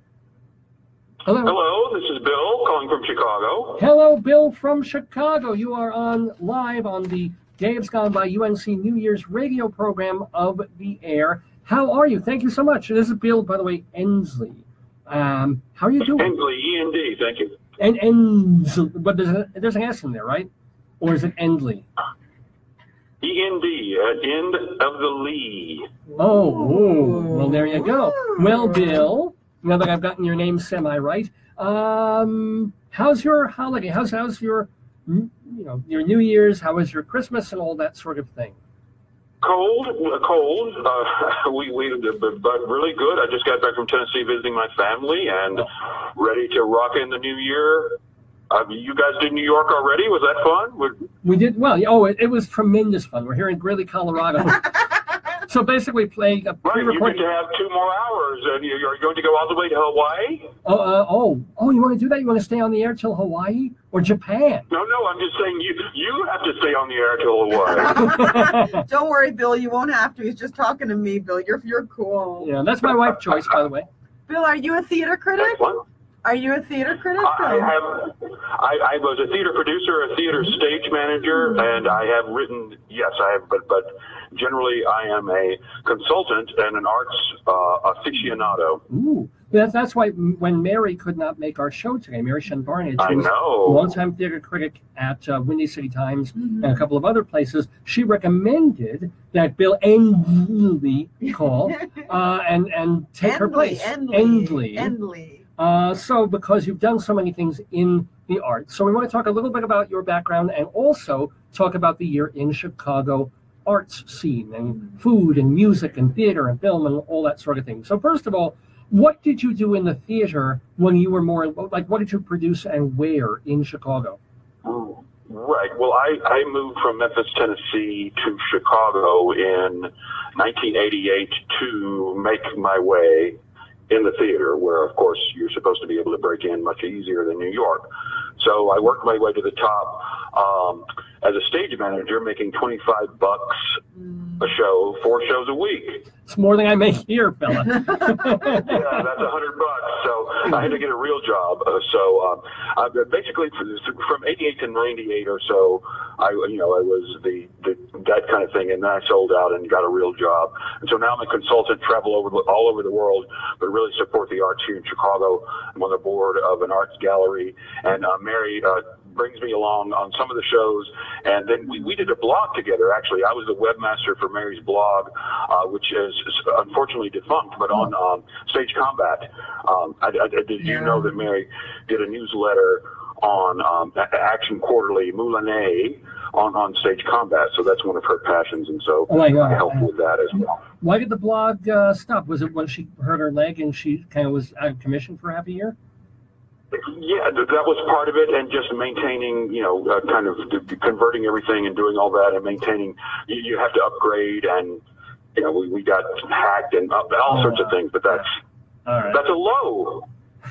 Well, okay, but let's get to the highs again. So you produced shows, right?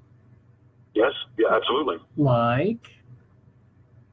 Well, they were mostly vanity productions, but we did playwrights. And when I first came here, I worked. One of the shows we did is Chicago Dramatists Workshop, and also we worked with original shows. So the whole idea of playwriting and figuring out that kind of stuff is not very commercial. Original plays are not that commercial. Really? In the beginning, but I never guessed. It's shocking. So here's the question. A consultant sounds like a really wonderful job. You basically pay a lot of money to give common sense advice. Is that what do you do when someone hires you? What are they hiring you for? Well, because they don't have an outside perspective. I mean, basically, when I got into the gig, most people get into their tunnels and they need somebody to come outside and look at it. It's like IT consulting. Did you try plugging it in? Oh, okay. That's a joke. I get it. It's usually first you say, Bill, reboot. Yeah. Reboot, and then before you plug it in. See, that's how old I am. Or back in the day with the televisions, did you smack the side? Yeah. Did you give it a tap with the back of your hand? Yeah. So, okay, so you consult, you would go to these places and they'll have an exhibit to show, or like, what do you consult on specifically? I do international consulting. So yeah, I'm right now, the project that I'm working on is in Uganda. So the women, it's about women's property rights, and the idea that women traditionally do not have the right to property in Uganda, but they do. The Constitution changed like 10 years ago, but nobody told them. So that's where you get the idea of actually it's a liberal arts. Well, ultimately, how do you take a liberal arts degree and make money off of it? Well, it's square peg, round hole. You have to be able to solve problems that nobody else can solve. The engineers can't solve them. The politicians can't solve them. So that's really how you can take the liberal arts, which are lovely, but it is all about, how you say, multidiscipline or solving problems. But how do you become a go-to expert on Ugandan women? How did you get qualified? I wish I knew the answer to that. Yeah, well, it's a path. I mean, ultimately, you have to be in the situation where you are putting together, you're solving problems. You know what works and what doesn't work. Mm-hmm. So that's the kind of idea where ultimately our systems, the systems, for better or worse, are the U.S. systems, particularly property and money and all that, are being copied all over the world, but they don't have the social infrastructure or the culture to support it. So that's where the culture comes in is, okay, how do we understand the system, but also understand that it has to adapt to the culture. Okay. And obviously the culture in Uganda is different than the culture here, but not so much. So's the cuisine, if you ask Idi Amin, Yeah, at the very least. Now, speaking of cuisine and speaking of other things, you're as you said, an aficionado, a maven of the Chicago arts scene. Not necessarily theater so much, but of all the whole cultural gestalt, shall we say, of Chicago. So tell us about the year in Chicago culture. Well, for me, this is just, we did the music. One of the things is the MCA, the Museum of Contemporary Art, which is always great. Anybody who comes here should go there.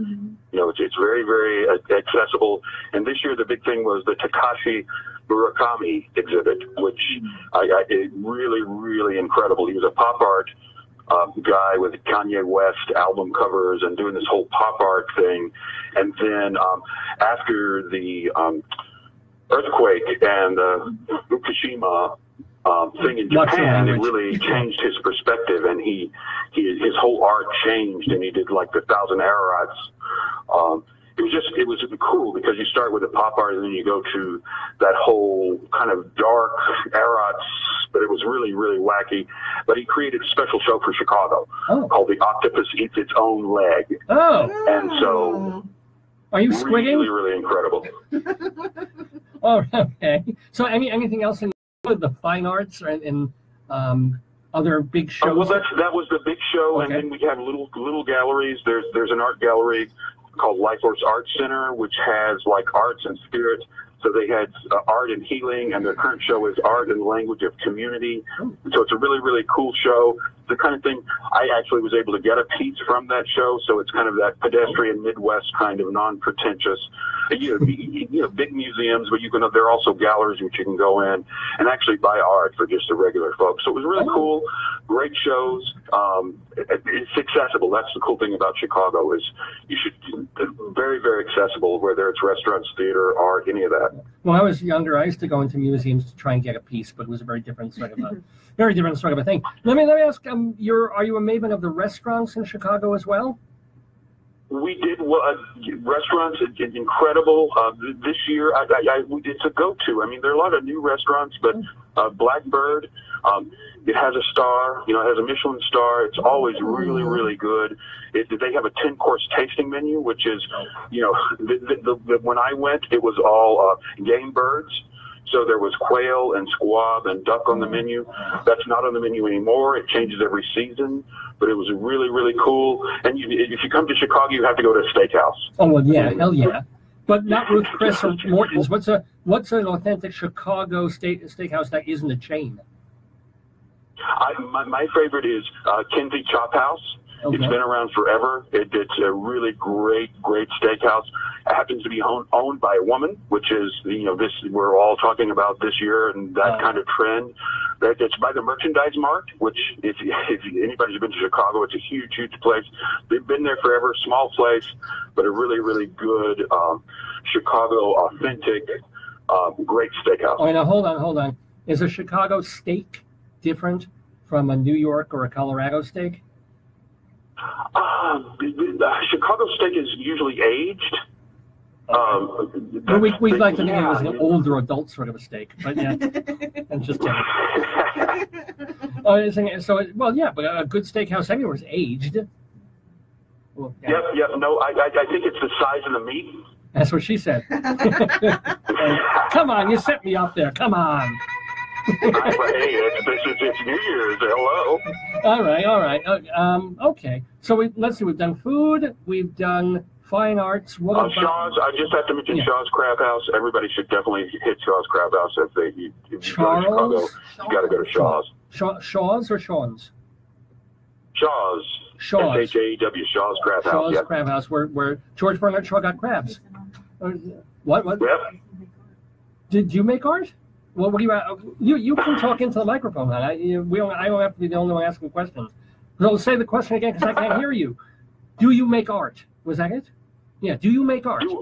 Do I make art? Yeah. I write. I generally write I would say that a poet. Let's just call me that. Oh, neat. Okay. Do you do slams and things like that? I did. Well, talking about Barnage, actually, that's when I met Barnage in the 80s. Late 80s. I actually met Barnage at a slam at the Green Mill. Well, okay. So you must have known our mutual friend Effie Mahopoulos back in the day. Yes. Oh, absolutely. Wow. You're welcome to read us a poem if you want to bring us into. Oh no, I wasn't prepared. That wasn't the assignment. Okay, that's true. That's fair enough. So we have about 3 minutes or 2 minutes now before the new year. Let's talk about music though. What? Yes. Absolutely. Well, are you going to stay? This year. Yeah. What was that?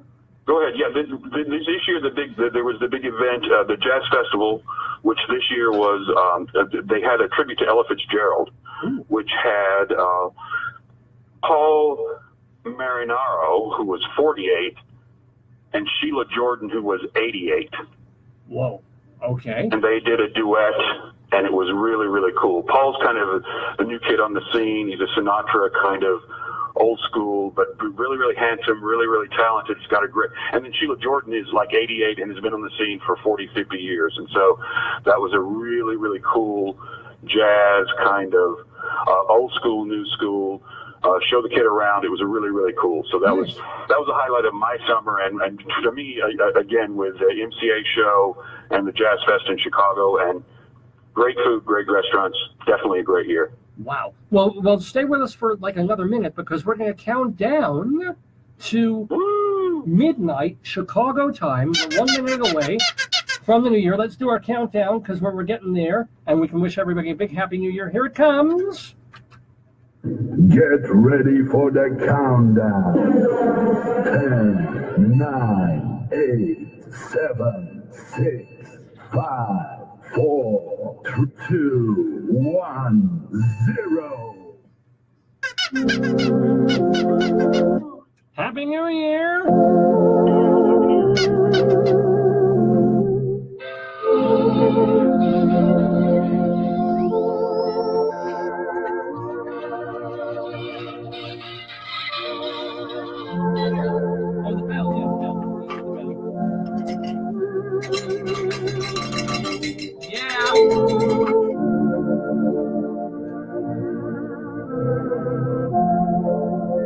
So happy New Year to the folks in Chicago. It is midnight as we speak. Bill, are you still with us? I'm still alive. Yeah. You made it into another year.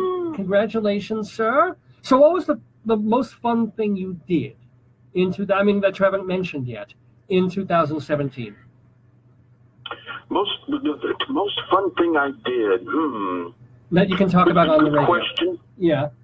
Well, I did. Well, my resolution this year was to read books. So I read some good books, which was nobody reads books anymore. Yeah. Actual hardcover books. So it was kind of wacky, but I made a resolution. Yeah. What was the best book that you read? Was it? Yeah. I will go through the books are The Evicted, which Matthew Desmond, which is about Milwaukee, actually, just these days, and housing and people getting, there's a whole industry to make sure that people are kicked out of their house as quickly as possible. And it's, which going back to opiates and, the whole, so now that we're gossip, can we talk about gossip now? Oh, yeah, okay, sure. What's the gossip? What's the news, man? Well, you did. I wanted to go into the New Year positively, but we did have the theater since Mary. Oh, yeah. We talked about the big story in the theater with Hetty Weiss and the whole critic. Well, explain. Our listeners aren't necessarily theater. I mean, they're not necessarily Chicago theater people. So, in a nutshell, tell us what happened with theater critic Hetty Weiss in Chicago. Yeah. Well, there was if we can take a step back to 2016, sure. There was a theater that closed, and this whole idea of sexual harassment in the Chicago theater style, which is, oh yeah, we actually punch each other. And unfortunately, they actually also assaulted women on stage in Chicago. And the cool thing about it was in 2016, before the current in fashion, that's what we do in the Midwest. We're pioneers. A lot of women got together and really said, you know what, we're going to come forward and we're going to say, we're being abused on stage. And so the theater that in question was closed down. They started a group and they said, we need to let this happen. And so this is one of the Mary's things is about all this idea, because stage combat is not really, you don't really hit people. No, of course. Yeah. It's an art. And so of course, on the stage, women were actually being abused. Anyway, it's past that, but they came forward. And so to me, that really created the environment where the community felt comfortable to come forward and say, hey, this theater critic is making a racist statement, whether or not it was a racist statement. To me, that was the idea, is that the community had already come together and stood up against one thing, so they were able to come together. She was talking, the play was basically a Waiting for Godot, Passover, but about two black guys and white cops and the whole issue in Chicago. And so she made statements, people said they were racist. Well, I'm sorry, what does that have to do with Passover? I don't, that's the name of the play. Oh, okay. So it's two guys waiting basically for Messiah or Moses to split the waters and stuff, and then a woman comes over and Moses rapes her. It's a whole big thing there. Just doing some comedy there. So okay, but what did Hetty Weiss say about this play? She basically said that black-on-black crime was a thing, and that the white characters were, and so people objected. So there was now a petition. She reviewed it. It was only like 2 sentences out of her review. They were just basically, I think she liked it relative. The review was actually positive, but there were a couple of sentences that set people off, saying that she was putting her own personal biases into the review. That's what critics do, for crying out loud. It's part of Hello? Yeah. And she survived it, by the way. This wasn't something that cost her her job or even much of a very long, actually. It didn't last very long. It was a very short. Yeah. But my context from it was that because of the previous thing where the community had gotten together and made a protest against a theater who was not treating people properly, that therefore enabled the community to get together. And we're positive or negative. Everybody has to get together and make noise, and you're either right or wrong. But what did they do? So what was the outcome of it? That she wrote the piece, people, what happened? They had asked, there was a petition to not allow her to get free tickets to shows anymore. Whoa, wow. They were saying to ban her from coming to the shows. And none of the theaters, there were 2,000, 3,000 people who signed an online petition. Ultimately, Hetty is still Hetty, and it went. I like it. Dialogue. I think her compadre anyway, Chris Jones at the Tribune. Because Hetty and Chris, there aren't that many. They're the big guys. And Chris, said, she's entitled to her opinion. Criticism is criticism. Exactly. Absolutely. I've been here a long time, and so I was here. I saw Hetty and Richard Christensen and Tony Adler on a panel like in the 90s, and talking about what is criticism, what it isn't. And so Hetty's the only one. Tony's still writing, but Hetty said at the time she's a consumer advocate. She's talking to the consumers, and that's at that time the Sun-Times was more consumer paper than it is now, but that was her.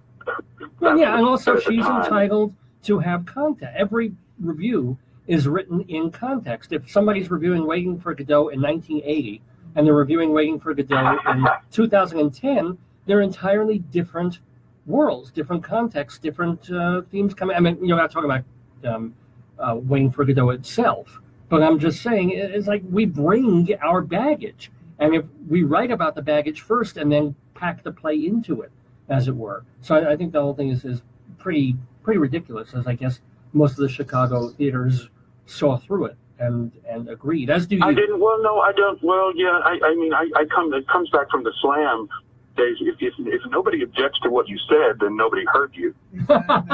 Good point. Exactly. I like that. We say the same thing, that if you don't challenge people to think, you're not teaching. Yeah. That's exactly right. It's a hard lesson to learn, but I've learned that. Yeah, I do speeches and I travel, and if somebody does come up to me and tell me I'm totally full of it, then nobody is listening. Oh, well, I think we've all been there. So tell us one more thing about the Chicago cultural scene. Like, what is Chicago excited about for 2018 culturally? We've got we keep with our regular kind of things. The Navy Pier and Chicago Shakespeare has a new space. So on the pier, the Chicago Shakespeare Theater, they're redoing the pier, which is a huge tourist thing, and so they just opened this year the Yard, which is their new space, which is they have like 9, I think it is, portable seating towers, which they can move and reconfigure. So they can do proscenium, they can do courtyard, they can do alley. And so we're interested to see how that plays out, how they use that space. Cool. And look at that space. Yeah, so I think that's going to be really cool. So that's one of the things we're looking forward to, because they just opened it. So we'll see how they do that and how they work. Because I remember I remember a few years back, Chicago was in a period of attrition, and all these theaters that had been around for 20, 30 years were suddenly, within a couple of years of each other, were closing and going bye-bye. Has that stopped and it's now on an upswing again? The big institutional ones, I think, have kind of shaken out. The smaller, I mean, that's one of the great things about Chicago is with Northwestern Theater School, which it isn't turning out fewer graduates, they're turning out the same number. So there's always the kind of that off loop scene where, again, when I mentioned earlier about Profiles, which was a theater that closed because of those issues, then Pride Plays moved into their space. One of the things that's going on too is a cultural Wrigley Field. There's going to be a hotel up on, they're redoing Wrigley Field. Well, there's like 20 theaters within walking distance of Wrigley Field, and so a part of that is a hotel.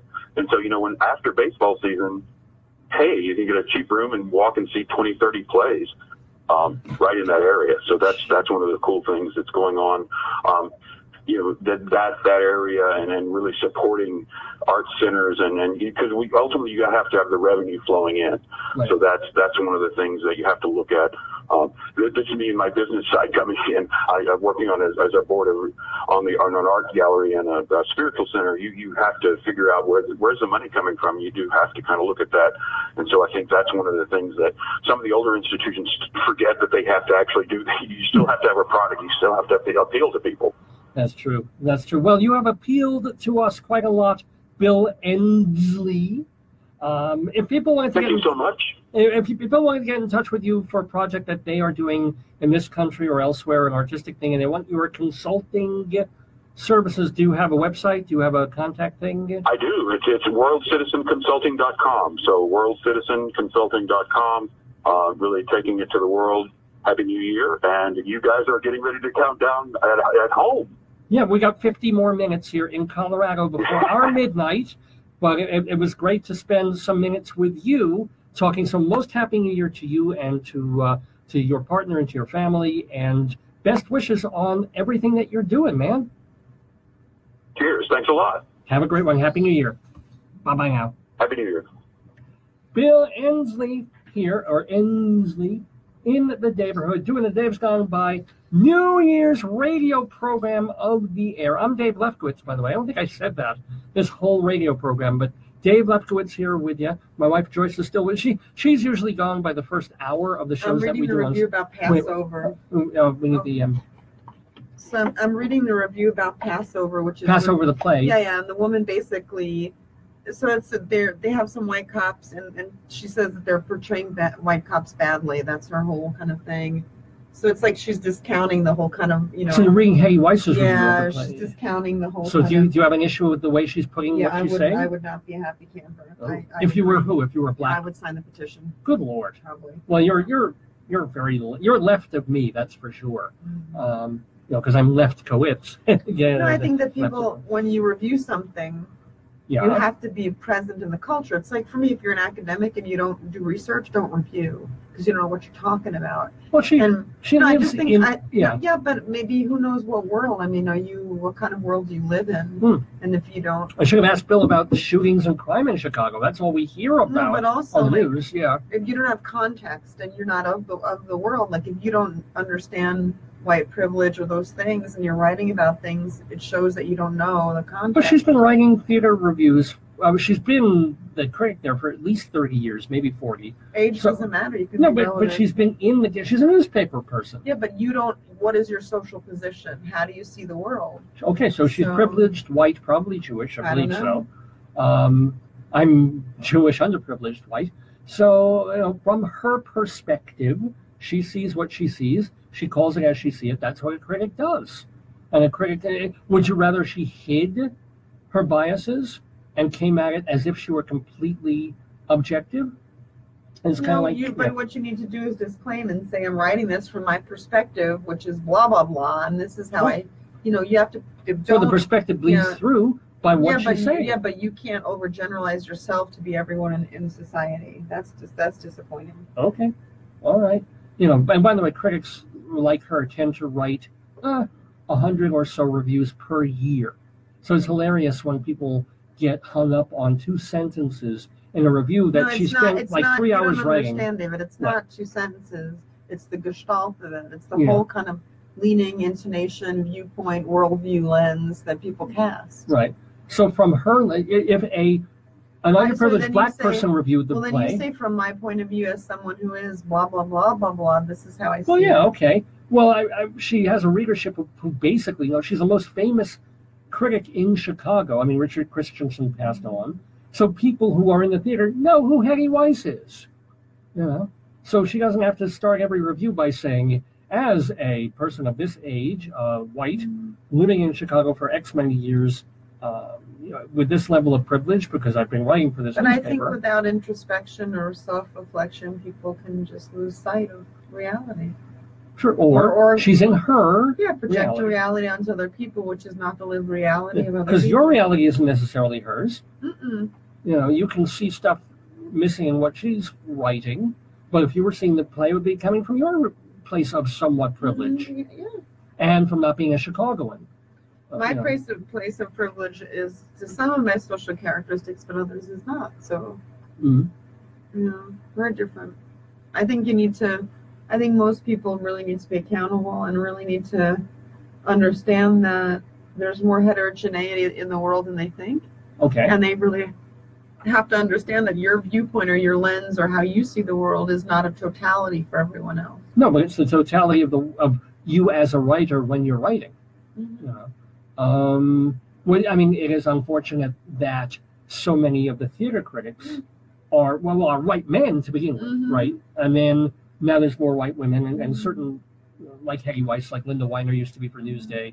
Newsday has replaced Linda Weiner with another woman, which is kind of cool. And then you've got more balance now than there used to be, where it was all white guys. Well, because of the interwebs, you have freedom. Everyone has a playing field. So somebody else who comes from a perspective of blackness, as it were, can write his or her own review if they can get into the show. It's not so simplistic. It's not that way. Anyway, that's how we get so deep and dark. That's how we are, baby. That's how we roll. You want it darker? No, I don't. It's our New Year's show.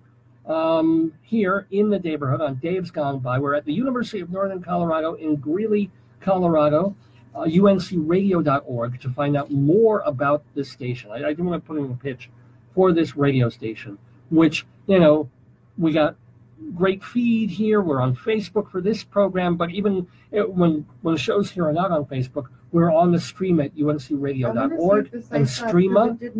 Well, the site's going because I know we've been rolling here. I can check to see if our Nicecast is doing okay.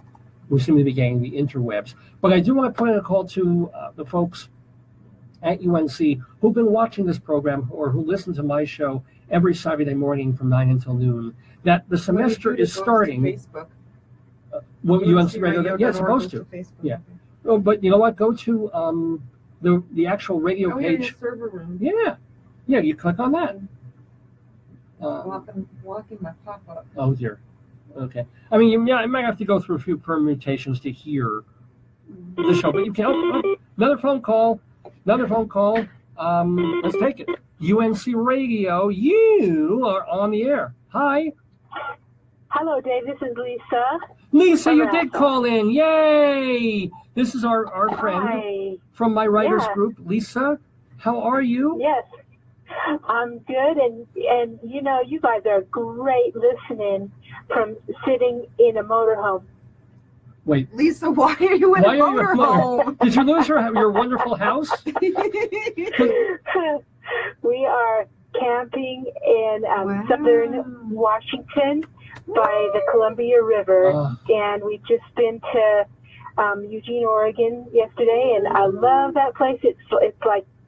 It's not Greeley. Well, Greeley isn't Detroit. There's a way to shorthand it. It's just Well, wow! I'm thrilled and very honored that you're listening to this show, sitting in the middle of Washington State, looking at this river, and joining us on New Year's, as you did last year, by the way. Now, Lisa is a writer friend of mine. We were actually invited to her house for a holiday party about 2 weeks ago. Lovely house. She was your partner in crime in the skit. Oh, that's right. Oh, I should have brought the script. We could have done it for everybody. Oh, you left to Wendell and Mendel. Yeah. Oh, what fun that was. Yeah. How are you? So how's the trip going? It's going very well. I always heard of Eugene, Oregon, and now I've been there. And my daughter lives in Seattle, and she is a DJ, and she volunteers at KEXP, and she's a picture framer. I'm very proud of her. And we had my son here, and the whole family got together. My husband's here, and so we're just really sitting here in this, at the moment, in a rented RV. Oh, rented, okay, yeah. Yeah, I recommend it. So did you drive down there in the RV, or did you just get an RV while you're there? Yeah, and I am reading a lot of books. They have book exchanges, so I'm so excited about that. I've been doing some reading. You're supposed to read when you're an author. But also, Dave, I need to thank you for introducing me to a new friend, David G. Pace, who wrote The Dream House on Golan Drive. He's a fellow Utah, a fellow Mormon of mine. Mm-hmm. And we were able to meet up in a place called Squatter's Pub in Utah. And a Squatter's Pub in Utah. It sounds so scenic. Well, David Pace is a former theater critic. He was part of the American Theater Critics Association. And he and his wife Cheryl are just wonderful people. They're unfortunately, I haven't seen them in many, many years because we don't get out of Colorado much. Because of the restraining order. But I'm glad you got to see them, and I think that's wonderful. And I tried to hook you guys up because you're both writers. You finished a novel that you should be trying to get published and push out there. David always speaks so highly of your work. Oh, yeah. Oh, that's good. Yeah, because, it's about religious ambivalence and the Mormon church, but it really isn't a Mormon novel. It's about a girl. It's a coming-of-age novel, really. Yeah. And it's very, very good. By the way, the person we're talking to, her name is Lisa Arata, A-R-A-T-A. So if there are any publishers out, are there any publishers left? Yes, there are. You could self-publish on Amazon, then you keep the money, Lisa. That's what I learned. I met someone who has published a book on Amazon, and a wonderful older woman. She was 80 years old, and we went into a store called Cone Sphere. That is an antique store, and there was a woman there who she just happened to be selling one of her books that she had printed on Amazon to the owner of the store. Okay, and so I was there right at that moment, and it's her novel is called For the Life of Me. It's a memoir by Jeanette Stone Bishop, who's from Oregon, and it was kismet to be there right at that moment. And I bought it, and it's a good memoir, and so she published that on Amazon, and maybe I'll do that too. David Pace recommended that I try to get one of the better publishers. Bigger. Oh, okay, sure. I'm learning what I need to do. Learning the manners and everything like that. Well, cool. And it's always a pleasure to read your work when we have our writers group. And I'm not going to ask you about what you're working on now because writers don't like to give that away until they're well into something or finished with something. That's right. It takes the energy out of it. But you also do the plastic arts. You also physically make artistic things. So what have you been working on in that Lisa, I'm curious as to why you'd never make a potato as David. Have you ever thought of doing potato-based art? Potato-based art. Oh man, I love to eat them and think about them. I think about them a lot. Potatoes. Potato's not very happy to hear that, I'm afraid. But so are you? By the way, are you listening to us on our stream, or are you watching us on Facebook? On Facebook. Oh, cool. So you saw. So we have a potato here who is not happy about your cannibalistic rituals there of eating potatoes. But anyway, when my children were little, they had a song called "When I Love Potatoes, Doesn't Matter How They Go," and baked to broil, grilled to fry. We're just gonna hold his ears from listening to this. Yeah. Oh. Yeah. We also have a little baby Papito here who's making way for Lisa. You can. Well, no. You also want to talk to Lisa. Sing songs about broiling and baking potatoes. I think we all have to fulfill our destiny, you know? Potato. Well, who knows? You know, I always think that maybe there's people from outer space and things we can't see, can't imagine, and that when we die, it's like we're eaten by them. Oh, God, David. You know, they suck our souls dry. They suck all our marrow out, and we're food for beings that we can't see. It's called from Mother Earth, I think. Well, it could be. You never know. You know? Maybe cancer is just how they get us to die. You know, they fatten us up with cancer. I don't know. That would be no. You wouldn't get maybe not. Yeah. You know what? I feel obligated to plug, you know, talking about visual arts, Madison and Maine Gallery, Cooperative Gallery in Greeley. Yeah. Shameless plug. Oh, are you there right now? No, she's not there. Madison and Maine is the one. I know. I'm saying, is there art there right now? Do you have anything hanging there? Yeah, I have art there. I have goat's milk soap. This is Lisa Arata goat's milk soap. But also, you know, we have Dan Augenstein. We have Madison and Maine Gallery Facebook page. Shameless plug. Yeah, sure. It's on 16th Street and what is it? Like 16th and 10th, would you say? Yeah. Avenue. Yeah. So go see Lisa's art there. Go buy something from. Or go buy some goat's milk soap. Yeah, then you could get it. You could go and get a cup of coffee at Margie's and go get a croissant from the Moroccan baker. Yeah. Now, let me ask you, Lisa, what is the difference between goat's milk soap and soap made with milk? Like cow titty milk. I'll tell you what. It's the long chain triglyceride fatty acids.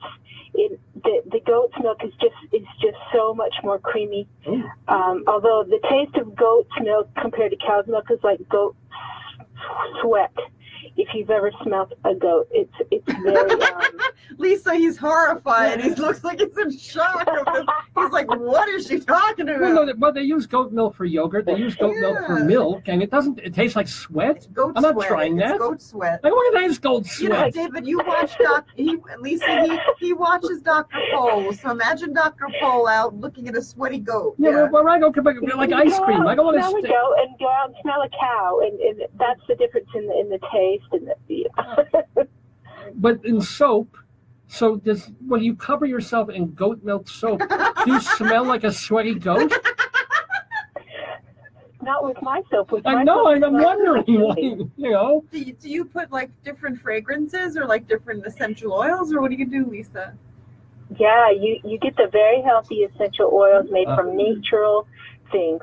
Well, maybe you wouldn't need those if you weren't putting stinky goat milk into soap. Maybe you use proper milk. You wouldn't need like essence of frankincense and myrrh to cover up the smell of a sweaty old goat. Well, yeah, a billy goat does not smell the same as a nanny goat. Oh, well, there you go. You know, mine smells totally nanny goat, not billy goat. Oh, well, there you go. Well, there you go. Have you tried pig milk? Would you make soap out of pig milk? Yeah, little baby bars of soap. You know, I have heard of camel milk being available occasionally in Greeley, thanks to the North African immigrants. So there you go. Okay. I must try it. Yeah. And I've been enjoying your show, and thank you so much for helping with my writing. And I just want to make the book a pleasure for people to read and relate to. And I don't know if I can, but I'm trying. Well, yeah, and keep trying. No, you've already tried. You've got a novel. That's something I've never been able to do. You have finished a complete, good, readable novel. The idea is to disseminate that now to as many people as you can. Maybe make a buck if you can, but who knows in this economy. So get it out there so that by this time next year, we can tell our readers, hey, at the very least, you can go on Amazon or eBooks and read it. Or, hey, I've got the small publisher who's going to take a chance on this and put it out as a book. That's what I want to hear from you a year from now, Lisa. You know, Chaim Potok, the great Jewish writer, wrote, I Am Asher Lev. Yeah. My book is not like that. It's not that great, but it's a wonderful coming-of-age story about a Mormon girl. So Cool. Well, Thank you for coming of age with us into the age of 2018, almost. Lisa Arata, have a wonderful trip. You. Safe home. Enjoy your motor lodge home thing that you're staying in. So it's a motor home It's an lodge. RV, a recreational vehicle. It's an RV. Okay. If you see Uncle Grandpa. Shalom, and I'm enjoying your show tonight. It's lots of fun. Bye-bye. Have a great one. Thanks, Lisa. Lisa Arata calling into the neighborhood on our New Year's Eve broadcast. It's just about 11:30 in the evening here, Sunday night, December 31st, 2017. We are taking you all through till midnight tonight, and then a little past that too, here on our special Dave's Gone By edition. Now remember, if you missed any part of this magic that we've had, I feel so Letterman-esque when I'm in this coat and having read the book. If you missed this incredible magic that's beyond Super Bowls and beyond Oscars here, remember that hopefully Facebook will save this, the visual, but you can also go back and listen to all our episodes of the show at davesgoneby.com, DAVESGONEBY, davesgoneby.com. We have the archives of our programs going all the way back to our very first one done on Long Island Commercial Radio, 11 o'clock on a Sunday night, actually. Then this really does bring me back, because we used to do an hour-long show, 11 p.m. on WGBB AM 1240 on Long Island. It still exists. It's just in Chinese at the moment. But we did our first show there. We've salvaged it. We've saved it. It's in our archives, as is almost every one of the 630, now 34 shows that we've done of Dave's Gone By. So check out the website, davesgoneby.com. The shows are there as MP3s. You can stream them. You can download them. You can, what else can you do with them? Well, Joyce wants to throw balls at me while I'm doing this. So while Joyce is throwing balls at me, in honor, I guess, of the ball dropping soon in Colorado for New Year's, I also want to give a shout out to our friends, our sponsors, at Hewlett Minuteman Press, the copy kings of Broadway in Hewlett, Long Island. The Torong family has owned and operated the Minuteman chain, well, the franchise there, right in the heart of Hewlett, 2.5 blocks from the LIRR. It's across the street from those 4 banks that they have there and the giant Petco. They do fine quality work and have since the mid-1970s. It's family owned and operated, and I've been using them for years, even before they started sponsoring this radio program. Now, they're closed until Tuesday, as most places are, but Tuesday morning, 8:30, if you have anything to copy or bind, or if you need to put logos or insignias on things or emboss things, or if you have holiday cards or wedding invitations, Hewlett Minuteman Press does all of that at a reasonable price. No, not 970. The number is 516. I can't concentrate. Joyce is throwing baseballs at me. Balls at my head. I feel like Harvey Fierstein at a party. Okay, here we go. Okay, whoa. Yeah. Okay, it's holiday time here at Dave's Gone By. Hewlett Minuteman Press, their phone number is, let's see, where the hell is it? 569-5577. Area code 516-569-5577. And remember, if you tell them Dave sent you get 10% off any job, big or small, at Hewlett Minuteman Press. Well, you're in the neighborhood, getting silly because usually this time of night, Joyce and I, we're done. We're old people. I'm 53. Get your balls. I am getting my balls. I'm 53. She's not quite 50 yet, but at this stage, we're in bed. We've been married a long time, so sex is out of the question. And basically, we're just watching TV, and I'm already starting to snore, and the dog is lying between us. So this is, we're giddy and punched. Do not break any equipment. I just had a man here who's going to fix the equipment in this station. Do not break anything, please. My balls. We've got big balls. He's got big balls.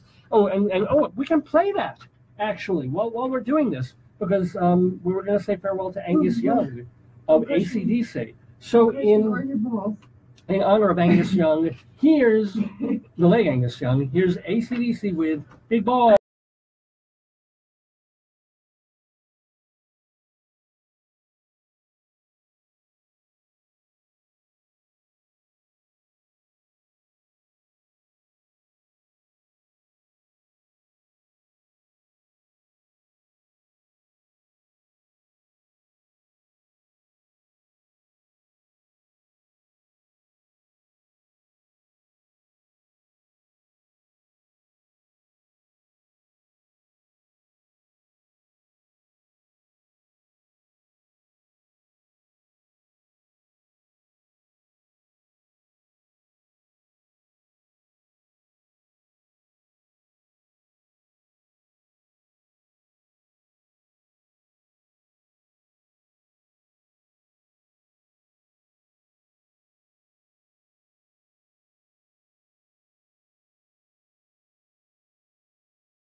Yeah, everybody called in. Waiting on a friend, the rain come yet. And I might not get a full 3 whole days. Got to make a little bit go a long way.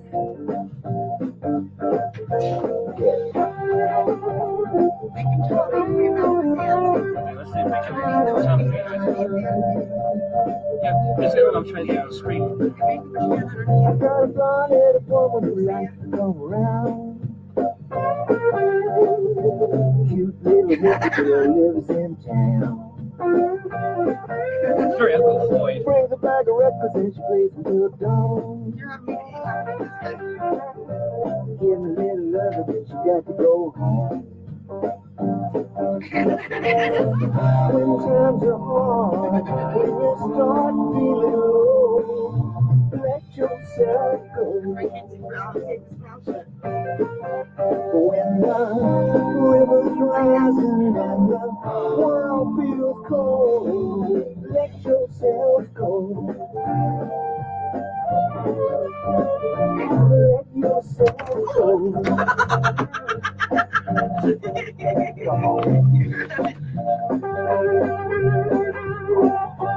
Yeah, it's just a little.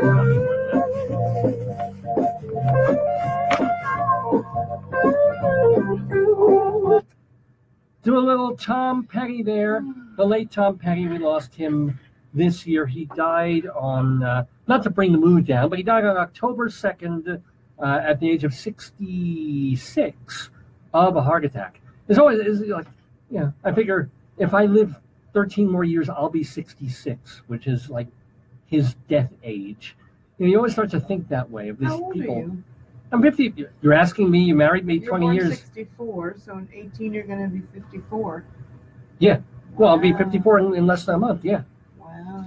So we're playing a farewell to some of the folks that we lost in 2017, just as a way to bid farewell to the year as well. So let's play another song. Let's we did play. Well, we'll get to that. We'll play that later. But for now, we're doing some farewells here, and we did also play "Big Balls" by AC/DC to say farewell to Angus Young. Can I throw my balls at you again? You can throw when the music's playing. We'll do some more of that. The great fun of trying to destroy this fine radio station. I don't know where the balls went though. I'll give you some, but first let's hear a song from the Smithereens, because Pat Denizio, he passed away just a couple of weeks ago on December 12th. He was only 62, so like 9 years. He had various ailments. He had fallen a couple of times, like 2 years ago, and one of those weird things. His health just went downhill ever since then. What happened to Tom Petty? Liver? Heart attack. Well, he was a big gawky kind of guy, so those big guys, the hearts give out. But with Denizio, it was just one of these. He was ill, and he got fat. He was just he was a little skinny Jersey-esque guy when the Smithereens first started. And then you see this picture of him. Was he on the opioids? Maybe he hurt himself from those falls, and he just bloated up from taking pills or steroids or whatever. But anyway, a farewell to Pat Denizio. Here's a song called William Wilson from the Smithereens.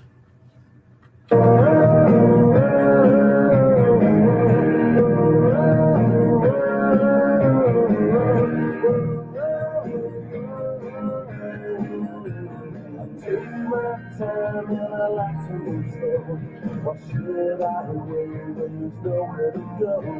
I like things simple and my friends are alright. I tell no stories and I sleep good at night. Things were different just before I met you. Now I really wonder what to do. I was happy never playing the game. Now you tell me that your name is William Wilson. William Wilson. Whoa, whoa, whoa.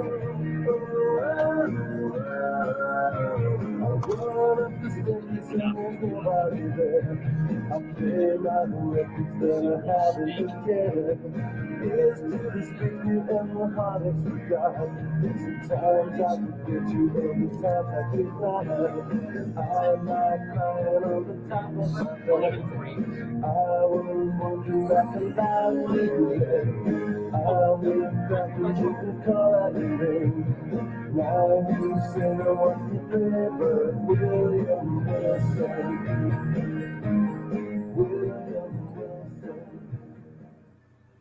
Some smithereens there in honor of the late Pat Denizio. We lost him just a couple of weeks ago. And then a bit before that, we lost a major entity in post-punk, hard, great guitar rock from Husker Du, of course. We lost Grant Hart. Here's probably his catchiest number. And it even fits because just a couple of weeks ago, in the news, there's this actual government project, a la X-Files, that is there trying to look for and figure out unidentified flying objects. For real. Our government actually does have this. Give me the ball, I'll have one. Yeah, here. Well, here's a semi-identified flying object. It's flying over to my wife while we play Husker Du, Bob Mould, Grant Hart, and the bassist guy, I forgot his name, I'm sorry. Here's books about UFOs.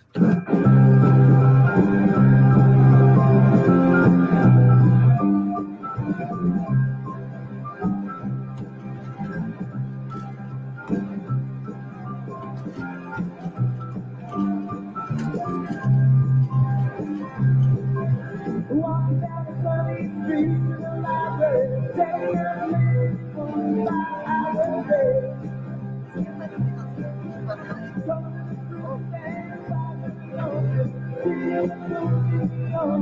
Back to her place. She said it's the same old story to everyone that she knows. She's been speaking to me about UFOs. Sometimes I see her sitting on the rooftop, floating along, just staring into the sky. I go somewhere, some faraway galaxy, where the telescope gazes right into her eyes. Telling the same old story to everyone that she knows. She's just thinking when she talks about UFOs. What's that?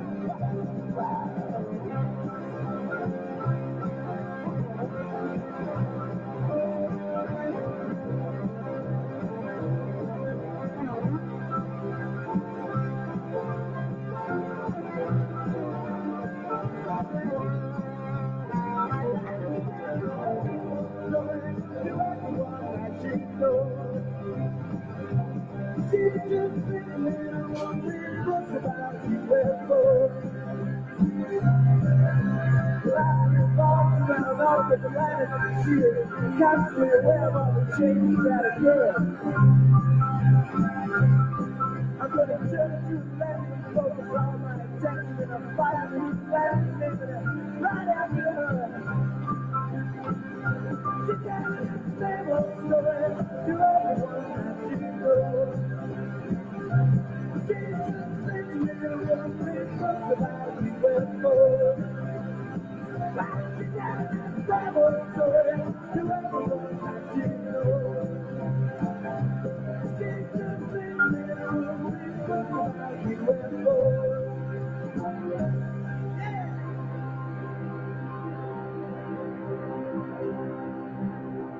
Oh, we're having a New Year's Eve party here at Dave's Gone By, and oh, what a party that we are having. Let's go.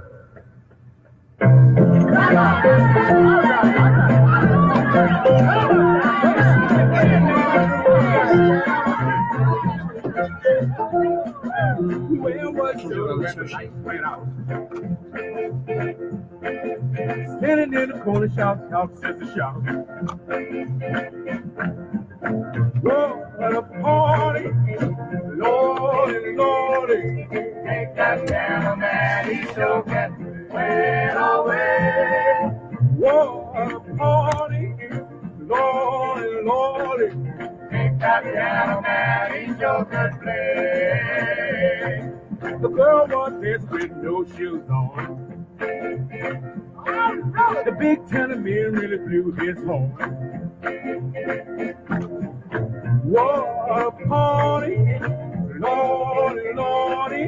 Take that piano man, he's your good play away. What a party, Lordy, Lordy. Take that piano man, he's your good play. Somebody called up about helpless food. The man just couldn't get through that door. One more time. What a party, Lordy, Lordy. Take that piano man, he's your good play away. What a party, Lordy, Lordy. Take that piano man, he's your good play.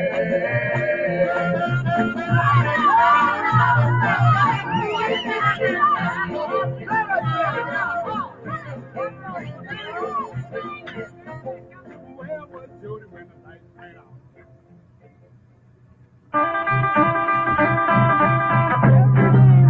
Rock and roll, rock and roll.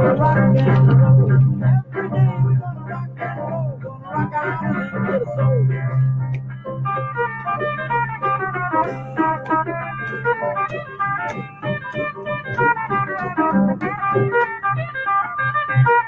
Every day we're gonna go, go, go, gonna go shoot and dance and every day we're gonna go, go, go, gonna go, go, a little bit of soul.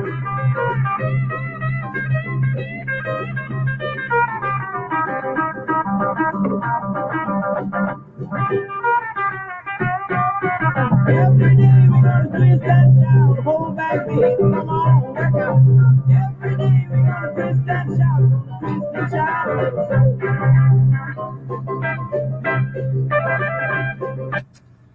The unmistakable voice and, of course, guitar of Chuck Berry. Every day we rock and roll. And boy, he rocked and rolled for many, many years, well into his 80s. I mean, he would do a New Year's show. He'd come around. He'd still, I don't know if he'd duck walk much, but he'd get up there and still be the showman all those years later. But we did lose two of the great architects of rock and roll in 2017. Chuck Berry, who passed away on March 18th at the age of 90, which is kind of cool. When you figure the way the early rock and rollers lived their lives, especially in those early years, and the foods they had to eat and the hours they had to keep, and probably the drugs that they took to keep going on those bus tours and up all night from one place to another. And yet, you know, Chuck Berry, man, made it to 90 years old. And Fats Domino, he made it to 89 years old. And this is a man living in New Orleans with the kind of food. Did he have diabetes? I'm sure he must have. But he made it to 89. Did he have a guitar called Lucille? Wait. Chuck Berry. Lucille was B.B. King. And we lost B.B. King a couple of years ago. He lived a good long life. And he used to play on the club. He used to play well into his senescence, shall we say. But Fats Domino, he didn't play much in later years. But he was well. He was living. He was... the last time we heard of Fats Domino in the news, amazingly enough, was hilarious. It was Hurricane Katrina. Was he hit? Which came through, and he had to be rescued. Unfortunately, I think he lost some of his stuff, but he was okay. He was fine, and lived a couple of years past that. But we did lose Fats Domino on October 24th at the age of 89. We still have Jerry Lee Lewis. He walks with a cane, but he gets around, and Little Richard is still with us. But I think that about does it for those early classic architects of early 1950s rock and roll. Alas. But you know, so farewell to Chuck Berry and Antoine Fats Domino, who both left us, as well as Pat Denizio and Grant Hart of Husker Du, and of course Tom Petty. We may play some more as the time goes on, but my God, time is going on. It's 11:50. Oh my God! In the evening here, Mountain Time, as we're counting down. A lot of nice people calling in, very interesting, very engaging people. Made the time go quickly. So especially if we have any more Colorado people and you want to celebrate the New Year in 10, right now, up through the next 10 minutes with us, or anybody calling from anywhere who's sticking with the show since we started almost 3 hours ago. When will it be New Year's in Hawaii? Oh, wow. Well, Hawaii is east of it. Well, let's see. California New Year's will be 1 a.m. our time. I'll bet you Hawaii is 3 hours past that. So we're going to have to be on the air until about 4 or 5 o'clock in the morning. No, we can't do that. But we can do California. No, we need if we're going to hang till 1 o'clock. Our sleep, David. All right. So we'll hang until about 12:30. Play music, that talk. Jacket is like a magical jacket that gave you power to stay awake. Yeah. Well, I mean, we're doing, because people called in, it wasn't just sitting here waiting for music to end and finding other things to do. It's been a very interactive show. And I do invite people who are listening here and watching on Facebook. Here's our phone number, 970-351-1256. We're live, 970. Or they can write in. If they write in, you'll see them. Yeah, or you can even, you're watching on Facebook, you can still write comments, so I should be able to see them. It gets a little tough after the first 2 hours.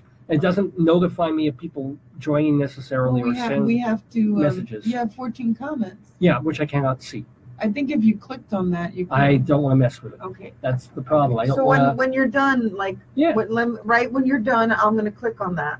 Cool. We'll save the video and then we'll do it. Absolutely. But for now, let's hear from you. 970-351-1256. Oh, yeah, I'll call. 970-351-1256 is the phone number here at the radio station. We're live. We'd love to hear from you. I can play more music. I haven't done Inside Broadway yet. I'd like to, because put that together. In fact, let me get that ready. But we may just have a phone call coming in. 970-351-1256. We have a phone call. Can I have the microphone, please? UNC Radio. Oh, it's gonna feedback like crazy. UNC Radio, we're on the air. Hello. Hello. Who's calling, please? I'm Fifi. Fifi. Hello, Fifi. Long time no speak. I'm calling from...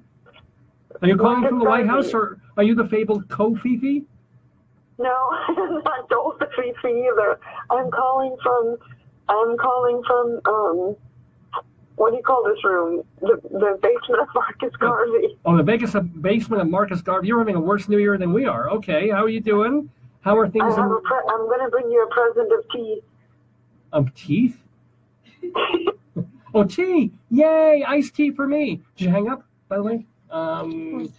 Great. Okay, so I can put that. Thank you. So, yeah. Fifi called. Thank you so much, Fifi. But we can also get more callers if you want. 970-351-1256. I can call this thing. Yeah, but call us in and take us down to the countdown of the Colorado New Year. I'm sure some of our New York listeners have left us and are going to sleep. We're 6 minutes away. Let's do a little bit of Inside Broadway, and I'll have a little bit of my tea. And because I do love to talk about the theater. We were talking about it with Bill Endsley when he called in. Bill Endsley. So here's, first of all, our theme music from Inside Broadway. Thanks much.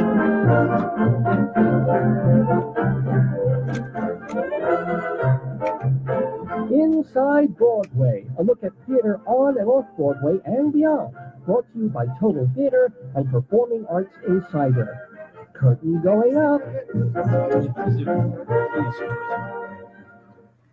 Inside Broadway we go, just to do some of the top news stories in theater in Broadway as we reach our local Colorado 2018 countdown. So the big story for Broadway really this year was money, money, money. They've been making so much money on Broadway because it's $200 a ticket.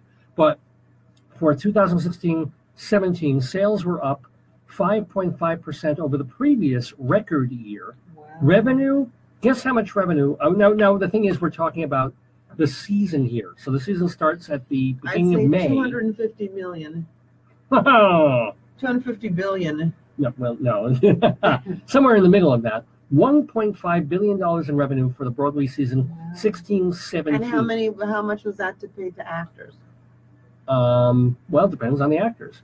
Equity scale is probably, I don't know, probably $1,200 to $1,400 a week, I would imagine. Whereas Bette Midler probably gets $50,000 a week. Wow. Yeah, because she's Bette Midler. So, and every week in 2017-18 season, which we are in now, the grosses have been even huger than the year before. So it's going to be an amazing amount of money. Broadway will probably come close to $2 billion for the season that we're in now. Helping were juggernauts like Hamilton, which is enormous. They make more than $2 million a week. In fact, for the week of Christmas weekend, where everybody's going to the theater and paying top dollar, they made $3.5 million over 8 performances. We can imagine that. Bette Midler and Hello Dolly making beaucoup bucks, not to mention perennials like Wicked, Book of Mormon, and Lion King that just clean up when and all year long, but especially around holiday time. Also in theater news over the past year, Lynn Nottage won her second Pulitzer Prize. Her first one was for Ruined in 2009, or as Stewie, a Family Guy, would say, Ruined. And her latest play was called Sweat. It wasn't Goat Sweat, it was just Sweat. I read about that in the report. Was she from Columbia or Fordham? I'm not sure. Because I read about that. I heard a series of things. Yeah. It did really well off Broadway. They brought it to Broadway, and it just didn't really take off. But it's supposed to be a really good play about the working person in our capitalist, crazy financial society. Sister. Yeah. So it was called Sweat. Ran on Broadway for a few weeks and got good reviews, but not the reviews that got off Broadway. But she did win the Pulitzer for it. Wow. And the Tony for Best Play went to Oslo by J.T. Rogers, a very good play that I saw at Lincoln Center. It's all about the Oslo Accords between the Palestinians and Israelis, with mediators from, I guess they were Norwegian. Don't really remember. They were just from disinterested political parties who were holding these talks that were sub rosa from the actual talks supposed to be taking place. And then there was the 2017 Best Musical went to Dear Evan Hansen by Benj Pasek and Justin Paul. Show may star Ben Platt. Beat out shows like Come From Away, which I did see and loved Come From Away. Also in this current season, we've had Bruce Springsteen in a solo show that did that do? So incredibly well acclaimed, and he wants to win some awards. Is it just him singing? Or yeah, what? Just him. I think solo on guitar, maybe he has one or two backing people. Isn't that a concert? Yeah, but it's a concert where he also gives his autobiography. So he couches the songs in his own story, which sounds pretty darn good to me. A lot of people like him. Critics loved it. Really? In fact, so much that they extended the show till like June so that more people could catch it and that Tony voters could catch it because he was a Tony. There you go, of course. So he was a big story this year. The Band's Visit, which was co-written by our friend David Yazbek, is going to be the musical to beat, probably for the 2017-18 Tony Award, all about this Egyptian military band that accidentally goes to the wrong place, and now they're in a small, nowhere Israeli town. It's supposed to be, it's a good movie, and the musical is supposed to be terrific. And then just opening 2 weeks ago, Mark Rylance is back on Broadway in a strange little show called Farinelli and the King, all about King Philippe of Spain and his favorite castrato. Rylance is the king, not the guy, because he's a method actor and he wouldn't have to do. Castrato, you just sing high. Yes. That was the one question I had when I was taking a musical appreciation class in my undergrad, and they said, "Can someone explain castratos?" And I said the same thing. I said that yes, they sing very high, and everyone laughed. Let me do a visual explanation of castratos. Another moment just for our Facebook listeners there. Guess what moment it is? It's time for a countdown, ladies and gentlemen, to 2018. Here we go. Get ready for the countdown. 10, 9, 8, 7, 6, 5, 4, 3, 2, 1, 0.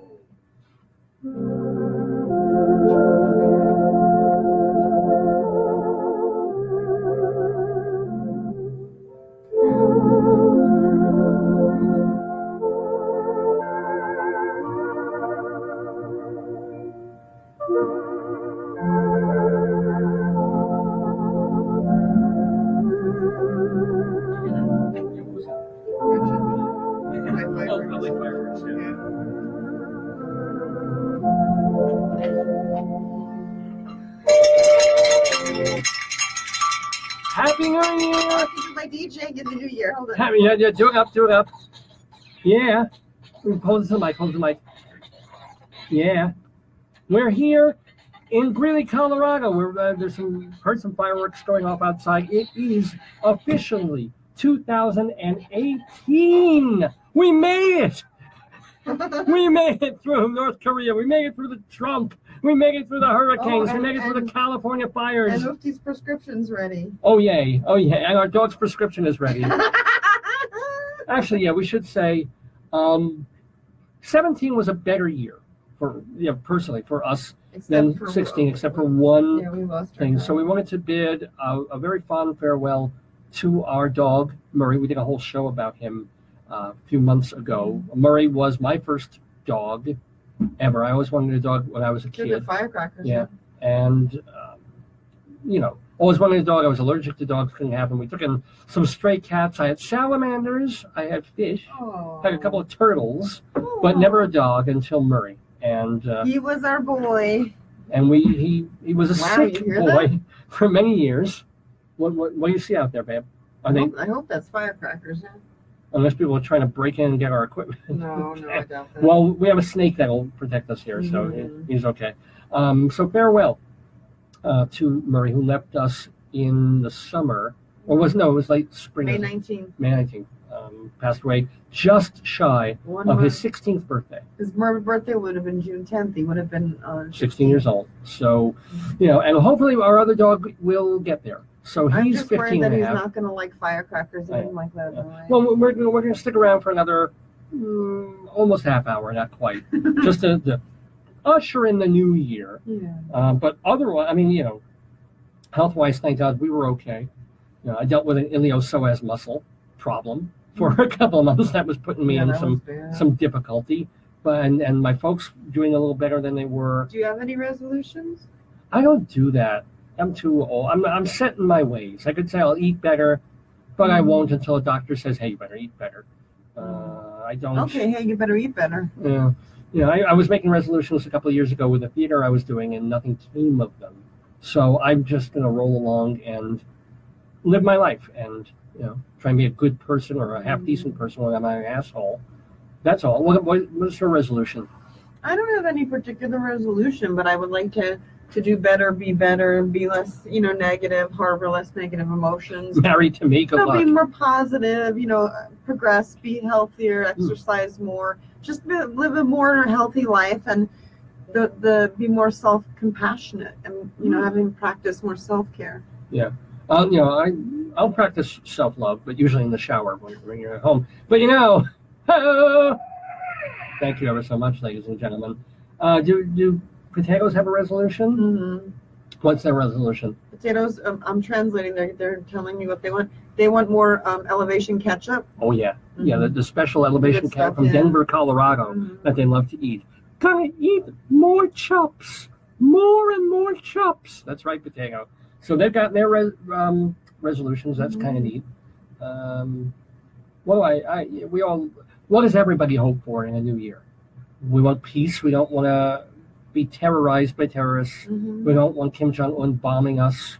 We don't want our president doing something crazy or stupid that's dangerous. What else? I look forward to watching fun shows on television. Some good movies to watch. Like to travel we'll a have bit. some good trips, yeah. Yeah, I'm going to Cincinnati. I'm going to New York. So those will be all. I'd like to get out of the country again. Don't know if I'll do that this year, but at some point. So that is I'm not going to make a resolution like I'm going to travel, because you don't know. But the hope is that I'll set foot on foreign soil in the next couple of years again. I miss that. Once we lose the dog, well, yeah, we can't leave him. I know. I'm just saying, but that is a hope, not a resolution, right? I hope I will write more theater work. Why don't you make it? I will try to write. I will. All right, I will try to write more theater work and then work on the TV script I was working on more over the next few months. I would like to do that. Okay, that would be good. What else? Anything else? This is getting really depressing. No, I think you hope that things are well. Yeah. And you really work to make things better. Yeah. Oh yeah. I mean, that's what that's all we can do, really. You know. Anyway, it's wow, it's 12:06 already. Let's finish up Inside Broadway. We'll play a little music, and then we'll wrap up this extravaganza. So, what else do I want to say about Broadway? Blah blah blah theater. Blah blah blah Natasha Pierre and the Great Comic of 1812. Blah blah blah Mandy Patinkin. Blah blah blah. Let's see what I know. Interpretive. I like it. There was TV. Wasn't the big year it was supposed to be for musicals on television, because a couple of things were canceled that were supposed to happen. Why? Because one actress, big person, was going to be a musical, and then that fell through. She was going to be in Bye Bye Birdie, and then they had script problems. Bye Bye Birdie, that didn't happen. They did do, just 2 weeks ago, I didn't see it, A Christmas Story, the musical, which was on Broadway and was kind of liked as a show. Reviews for the TV version, not good. It had Matthew Broderick in it, and we did see a piece of it. Yeah, Maya Rudolph was in there, but we walked in the middle. I wanted to watch it from the beginning, but everybody who did watch it from the beginning said, "Oh my God, it's 3 hours long." It was endless. When firecracks. When the first thing they say about something is the length of time, that's not good. Yeah, you know, they kind of, So anyway, kind of not a great year for musicals on television as they had been for the past couple of years. But if you watch PBS, what a year it was. PBS went to Broadway. Oh my God, they did. Or they brought, great performances. Brought cameras to She Loves Me, and I watched it. I didn't get to see it on Broadway. I saw it on Great Performances. It was wonderful. Wow. With Jane Krakowski and Laura Benanti, and just a terrific production. I wish PBS, they took all this shit off their websites. I wish PBS would put it back there on YouTube again. Is it on Netflix? No, it's nowhere. Well, you can go to Broadway HD for a fee and watch these things. But for the moment, you can't get any of these great performances, including the one that you saw on TV. If we had the VCR, we could record it. Like if we had the special TV stuff we don't have. Because we had, they did Present Laughter, which I saw on Broadway with Kevin Kline. You saw it on TV, thanks to PBS. They did Falsettos, which was just wonderful on Broadway. We started to watch Indecent, the Paula Vogel play. We watched like the first half hour, and then I went back to see it again, and it's gone. So I wanted to see the whole play. And what else did they do? They did Holiday Inn, which was a cute show that I saw. But I mean, if PBS would do this every season, I would be so indebted to them. I would start giving again, cheap as I am, to public television. Just because. I mean, in New York, Channel 13 was doing even more stuff. They were showing Richard Nelson. We had Richard Nelson on the show just when Channel 13 was showing his trilogy of plays. I'd love to see those, you know. But that was just a local New York Channel 13 thing. So I'm urging, the TV stations to do more of that. And even though it wasn't an amazing year for live musicals on TV, almost winning the Oscar this year was a musical called La La Land. Oh, wow. Well, which was pretty good. I can't say that I loved it. Winning. It did win for about 30 seconds with Faye Dunaway and Warren Beatty reading the wrong thing. It's called Put On Your Glasses. Yeah, right. Well, I don't imagine it was specifically their fault. I don't remember whose fault it was. The wrong envelope? Yeah, something like that. But La La Land, very popular musical. New music, and it wasn't like taking a Broadway show and making a movie of it, as they've done with Chicago, as they've done with Dreamgirls. This was conceived as a film musical in the old Umbrellas of Cherbourg style. So it was pretty good. I didn't see Moonlight. I don't know if it was better. But yay for Pasek and Paul. It was a big year for them because they're also the Dear Evan Hansen guys. Wow. And we also lost some theater people. We lost Sam Shepard, and Mary Tyler Moore passed away, of course. Barbara Cook, whom we saw in Indiana with Michael Feinstein. Wasn't it the American Songbook she was singing? Yeah, you could tell. She was already. She could still sing. She was feeding her lines, which was nice. This is why. That's why she was going to be on Broadway a couple of months after that in a concert, and she just couldn't do it. So we lost her. Earl Hyman, the fine black actor And we were talking about him because he was in the best version of Long Days Turning into Night. And I've seen the TV version with Ossie Davis's wife, Ruby Dee. Wonderful. If you get to see, there's also Bill Cosby's dad in the TV show. Thomas Meehan, the great book writer, wrote Producers and Annie and a bunch of other shows. Robert Guillaume Benson, and also the Broadway show Pearlie, and he was the very first black man to play the Phantom of the Opera. So a big farewell to him. Martha Swope, who took all the photos of Broadway for all those years. Peter Hall, the guy who founded the Royal Shakespeare Company. Peter Hall. Where's Royal Shakespeare? England, UK. The RSC, as they call it today. Pete Gurney, A.R. Gurney, wrote about 50. All those books, Yeah, including Love Letters and Sylvia, Dining Room, I believe. We lost him this year. We lost Bernard Pomerantz, the guy who wrote The Elephant Man. Albert Inarato, the man, you may not know that name, but he wrote a play called Gemini. Thanks to that TV commercial, everybody knows the phrase from that play, I'm not hungry, I'll just pick. That was him. That was Albert Inarato. And, well, we lost some other folks, but let's play a little bit of a song from Dear Evan Hansen. We'll play maybe a little bit more music, and then close the show. Say hi to our friends. But this is Ben Platt, who stars in the 2017 Broadway cast of the Tony-winning musical Dear Evan Hansen for Forever.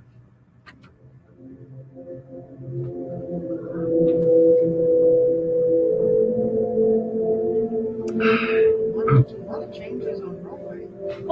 End of May or early June, this picture perfect afternoon. We'll keep the sax on. You want double that?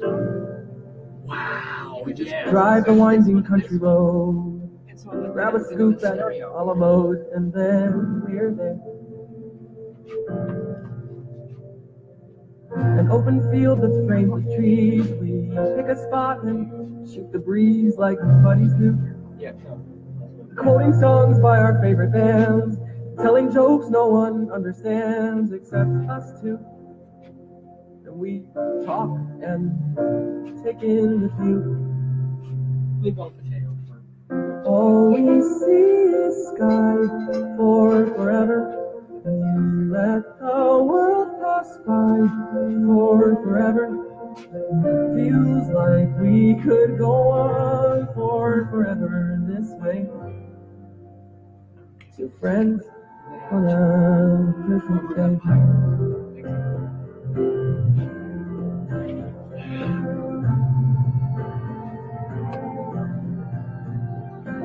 We walk a while and talk about the things we'll do when we get out of school.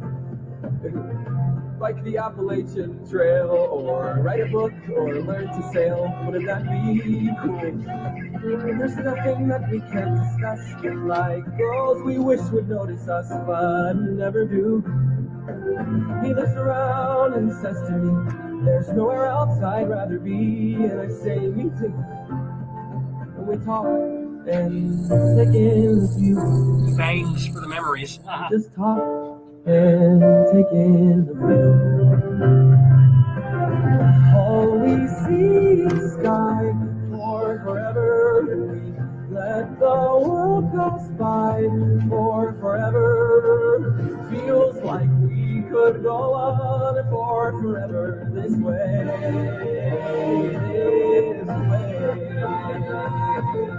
All we see is light for forever. 'Cause the sun shines bright for forever. Like we'll be alright for forever this way. Two friends on a perfect day.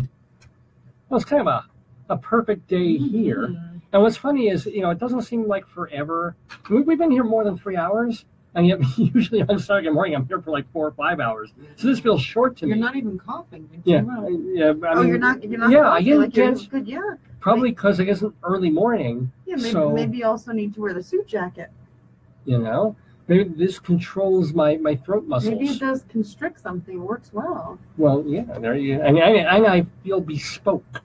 You are bespoken. I'll be speaking all night long. Hey, here we go. Anyway, we're gonna start to wrap up. Oh, wait, Tatung Tilly, point near or do our Tatung Tilly 2 sound. But I before we wrap up the show, because we've been here since 9 o'clock at night, and it's already, wow, it's 12:15 in the morning, Mountain Time, on this January 1st. Like it's Saturday morning. I feel like because we're usually No, it's here. Monday. It's Monday morning, January 1st, 2018. So let's, I do want to do a little thing of, we've said hi to our families and friends. Let's do a little bit of Friends of the Neighborhood, of folks who have been on this program. Updates, yeah, and see how they are doing. And we do that every Saturday. We're doing it now on Sunday night into Monday morning here on Dave's Gone By. Sorry.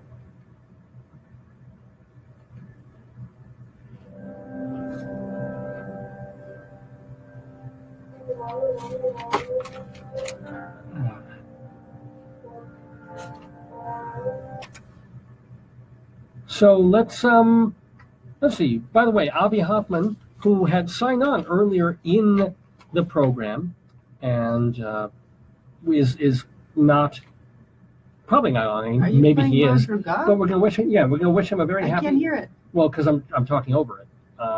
It sounds like kind of low. Here, do you hear it now? Try the other headphones. Those might be your headphones. Let's see.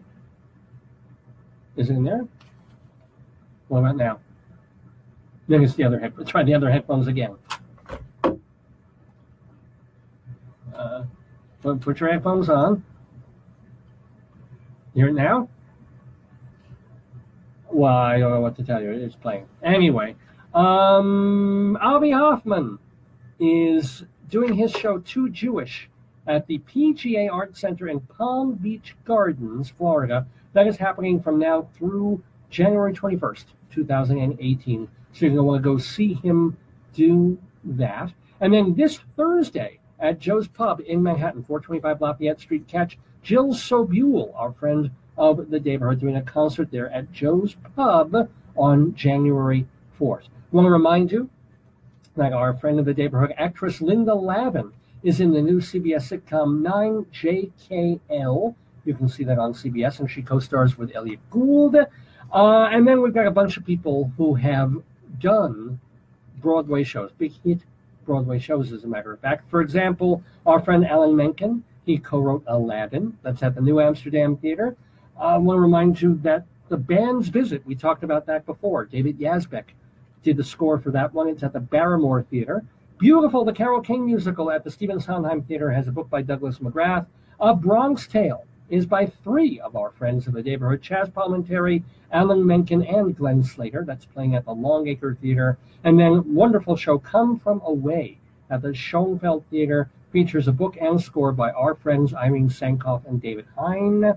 Hamilton has Daniel Breaker in there. So if you can buy tickets to Hamilton, you can see Daniel Breaker playing Aaron Burr. And by the way, Wicked, you can see our friend Rondi Reed as Madame Marble. She was on the show back in 2008. And Glenn Slater wrote the lyrics for School of Rock. You guys have one more week to see Spamilton off Broadway at the 47th Street Theater. Hamilton? Not Hamilton, Spamilton by Gerard Alessandrini, our pal. I'm stealing your tea. Jim Caruso's Cast Party is every Monday night at Birdland, so definitely go see that. And want to remind you also that our great friend Evan Seplow is the editor and founder of StageBuddy.com. I talked to him like the week before I came to New York, but I didn't get to see him when I was in New York. But hey to Evan, and everybody check out StageBuddy.com. Everybody subscribe and go see DrDemento.com for new and old Dr. Demento shows. Want to give a shout out, of course, to our great friend Eva Heineman, who is the host of High Drama on Manhattan Cable I hope TV. Eva's doing well. I hope Eva's doing great. I saw her when I was in New York. She's wonderful. You're wonderful. Charlie Gross and Leslie Hoban Blake, they are on Two on the Aisle, also on Manhattan Neighborhood Network. That's every alternating Thursday night at 10 o'clock. For more information about those two shows, go to mnn.org. And finally, Manhattan Neighborhood Network. Yeah, mnn.org. Manhattan Neighborhood Network. And finally, a big shout out to my friend Bob Cudmore, who I almost saw in New York, but we missed days. BobCudmore.com for his podcasts about upstate New York history. And those, my friends, are the Friends of the Neighborhood.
How can I start the new year though without playing this track?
You know, we kind of forget, you know, seeing him play golf and watching old footage of him in all the Flash and stuff. But Alice Cooper made some pretty decent music here and there. And that's an old one. That's I'm 18 for 2018. Happy 2018, everybody.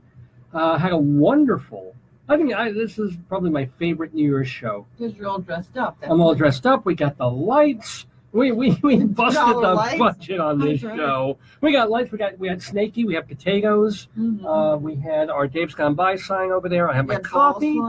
What? Balls flying. Balls. Well, it's a very different kind of party, isn't it? So yeah, and let's see. And we're very grateful to have had the people who have been watching us on Facebook and called in. Thank you, Lisa Arata and you'll get that book of yours out there. Lisa, Bill Endsley, Bill, right? And then Bruce Kluger, the writer. Then my Aunt Esther called, and her the Eddie Cantor's family, grandson, and Brian Gari, of course. All those people called in. We're tremendously grateful. And Fifi. And Fifi called. Thank you, Fifi. I'll be when Joyce goes to sleep. I'll call you back, Fifi.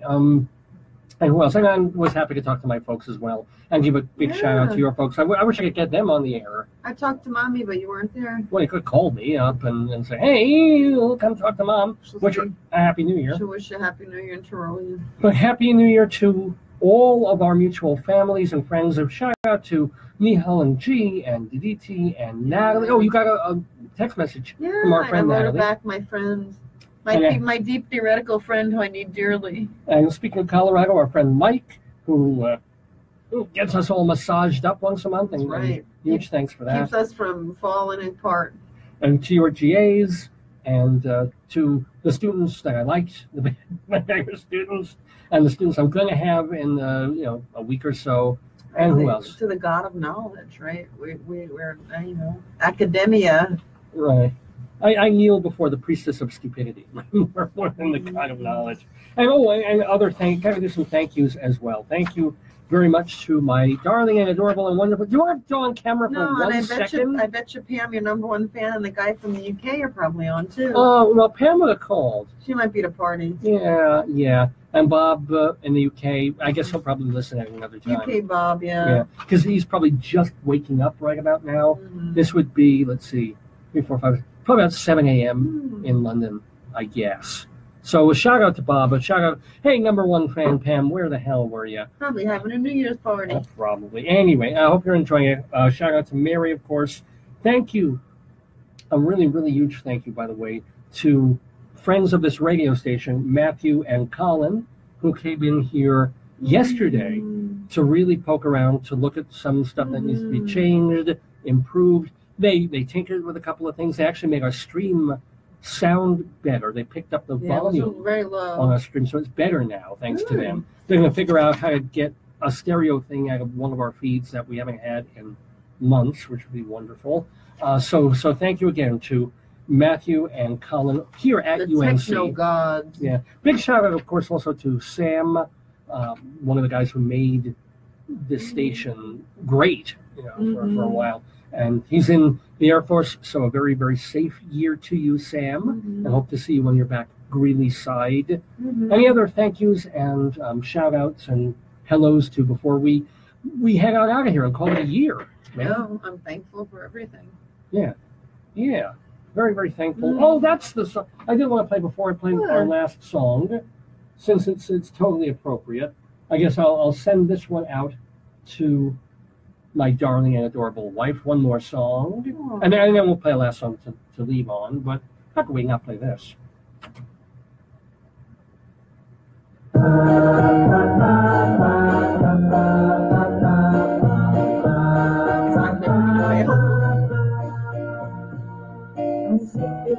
And right in the middle of a good dream, and all at once I wake up from something that keeps knocking at my brain. Before I go insane, I hold my pillow to my head and spring up in my bed, screaming out the words I dread. I think I love you. I think I love you.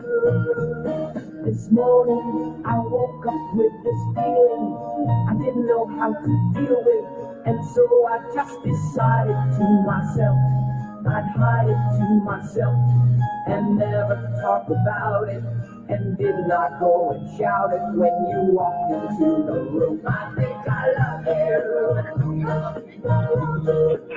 I think I love you. So what am I so afraid of? I'm afraid that I'm not sure of a love there is no cure for. I think I love you. Isn't that what life is made of? Though it worries me to say that I've never felt this way. Had to play a little of that, of course, for in honor of the wife that I know I love, of course. But farewell. We didn't get to mention David Cassidy. You did mention David Cassidy. When did I? You didn't. Oh, well, I didn't play the song from the Partridge Family, which that was. The late David Cassidy had his problems in life, and I always, I think every woman loved him and every man resented him, I among them. But, not the best way for him to go out, certainly. But, one great piece of pop music, that's all you need in this world. To be remembered on some level forever. To be in a band and shake a tambourine playing with your mother, And singing. And singing the perfect voice for that song. And making that a song that will last 50, 100, 200 years beyond him. So not too shabby for a manufactured TV show family band. Not too bad. So farewell to David Cassidy and all those other folks that we lost this past year. But again, leaving on an up note, thank you to everyone for joining us here in the neighborhood for our annual New Year's special. This is the 5th time we've done this here at UNC. We did a couple in Long Island. And then we've done these New Year's specials 5 times. I thought we did it every year we're here. No, obviously not, because we've been here 9 years now. But boy, oh boy, this is how we spend our New Year's. And usually as I'm getting ready for it in the weeks leading up to it, I feel really depressed about it. Because I feel like, here I am every year. The year's gone by. I haven't gotten famous. I haven't gotten rich. I haven't gotten a fulfilling, satisfactory job. You're on the interwebs. Well, this is new. I've got a suit that actually does not fit. I actually cannot close this button anymore. Okay. So, but it still looks good when it's open. Yeah. But I get bummed because it's like, I'm not on some major 50,000 watt station. I'm not on a 5,000 watt station, and I can't get on some of the radio stations here in this town. But be thankful you can express yourself this way. Some people don't even have that. Yeah. I've got this. I've got this wonderful UNC radio. Yeah, they did your play. That was really nice for 17. They did your play. Oh, in India. Yeah. That's right. I forgot about that.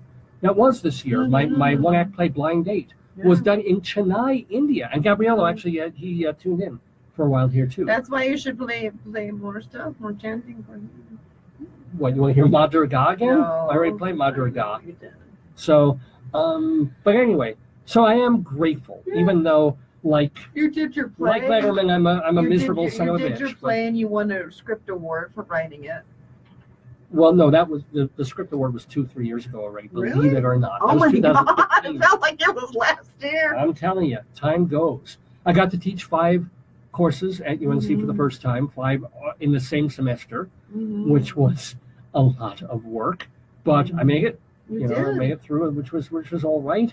I'm proud of you, honey. Yeah, and I thank the folks at Long Island Pulse for publishing my monthly theater column. You won awards there. Ari at Long Island Woman. No, Long Island Woman's where I won the award. Oh, okay. For letting me do those interviews with some pretty famous women, and some of those interviews have won me awards over the years, which is nice.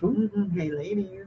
Ladies. Ladies of a certain age for Long Island Woman magazine. So thank you to Ari as well, and thank you to my longtime friend Ozer, whom I hope I will see next time I'm in New York. I doubt it. I know. I don't think he's real. I've met him a couple of times. I think that he's one of the holograms that woman is giving you dreams.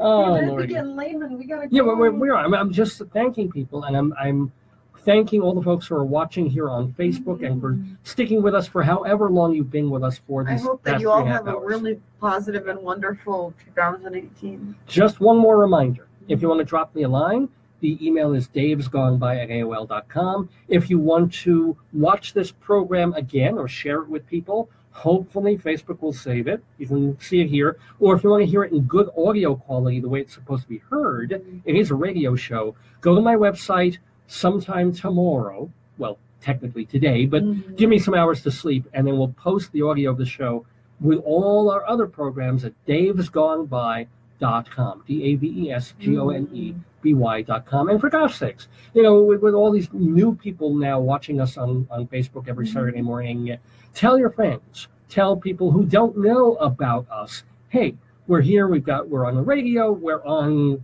Facebook television, whatever you call it, every Saturday morning from 9. Facebook Live, yeah. Facebook television. Well, this is television. I mean, it's in a weird, sort of very benighted way. It's television. Yeah. Saturday mornings from 9 until noon or thereabouts. I'm thinking we will do our typical usual show next Saturday, the first Saturday in January. Not sure, I don't know what will be on it. I don't know if we'll have a guest or what we'll do, but join us and find out. So January 6th. Just by checking our davesgoneby.com page, we'll keep you updated.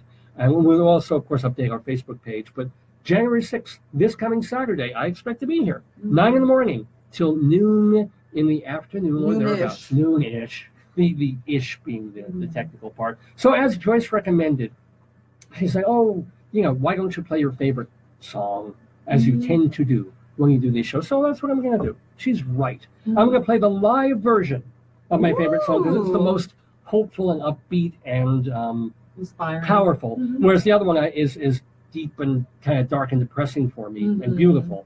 But it's David Bowie. It's his classic great song, Heroes. So hopefully you'll have heroes in your life in 2018. I know my hero is sitting right across from me. Do you want to just come on camera for one moment? I do not. Well, thank you, honey. I love you. Thank you for joining me on this wonderful New Year's show. And thanks to all the folks who called in. It was a wonderful show. I enjoyed it. Thank you, honey, for having me. So just for one night, we were heroes and gone by.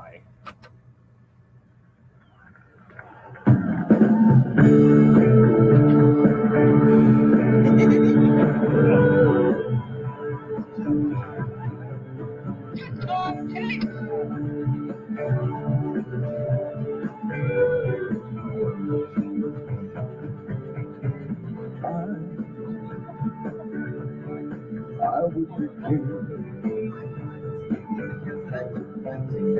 and you would be my queen. Small things to keep us together, but we could be down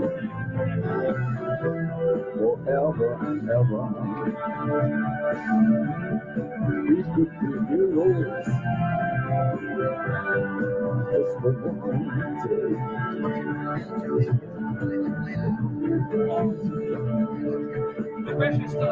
You can be me, and I'll drink all the time, 'cause we're lovers, and that is the fact. For those of you staying there and watching on Facebook, behold, and that is that. This is our version. For nothing What we're talking about, Brian, is the Christmas will keep us together. with a light pagoda. Oh, we may be them. Behold, Just for one Happy New Year, everybody. we can be heroes. Just for one day. And they put him in a suit of lights.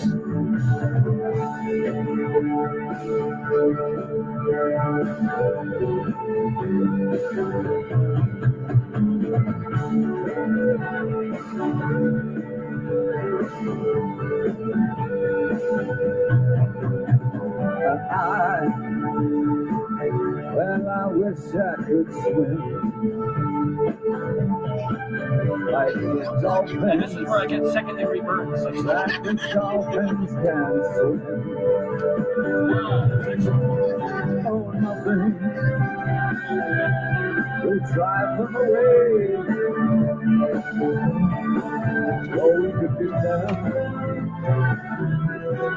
just for one day. We can be heroes forever and ever. What to say?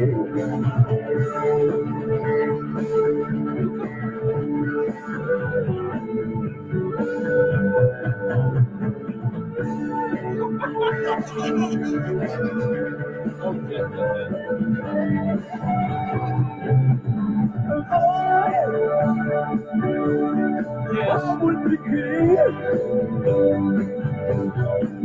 and you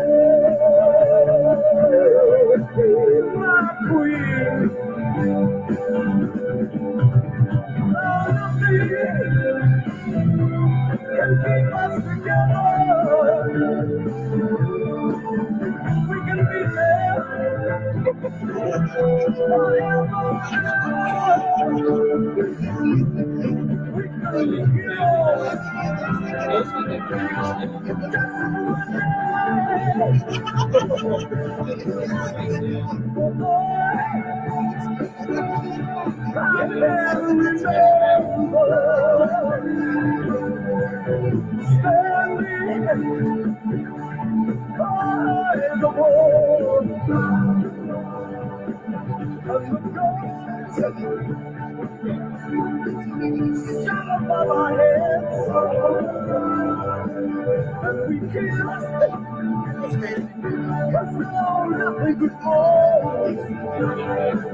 Thanks, everybody. Thanks so much for watching the Dave's Gone By radio program of the air. We'll see you in less than a week, next Saturday morning from 9 until noon. Really, it's so great for all the folks who called in and all the folks watching and sending me messages. I hope you had, I don't think you could have had as fun and great a time as I have. I hope you did, but I don't know if that's even possible. Thank you, and good night and happy. Joyce, do you want to just say a little hi to the folks so they can actually see that you exist and you're not a disembodied voice? I'm just a reflection of you here. She's just a reflection of me. There's Joyce's hand, which I took 20 years ago in marriage. So, love you, sweetie. No, you're not sweetie. Hey! I'm tired. Okay, good night. Happy New Year.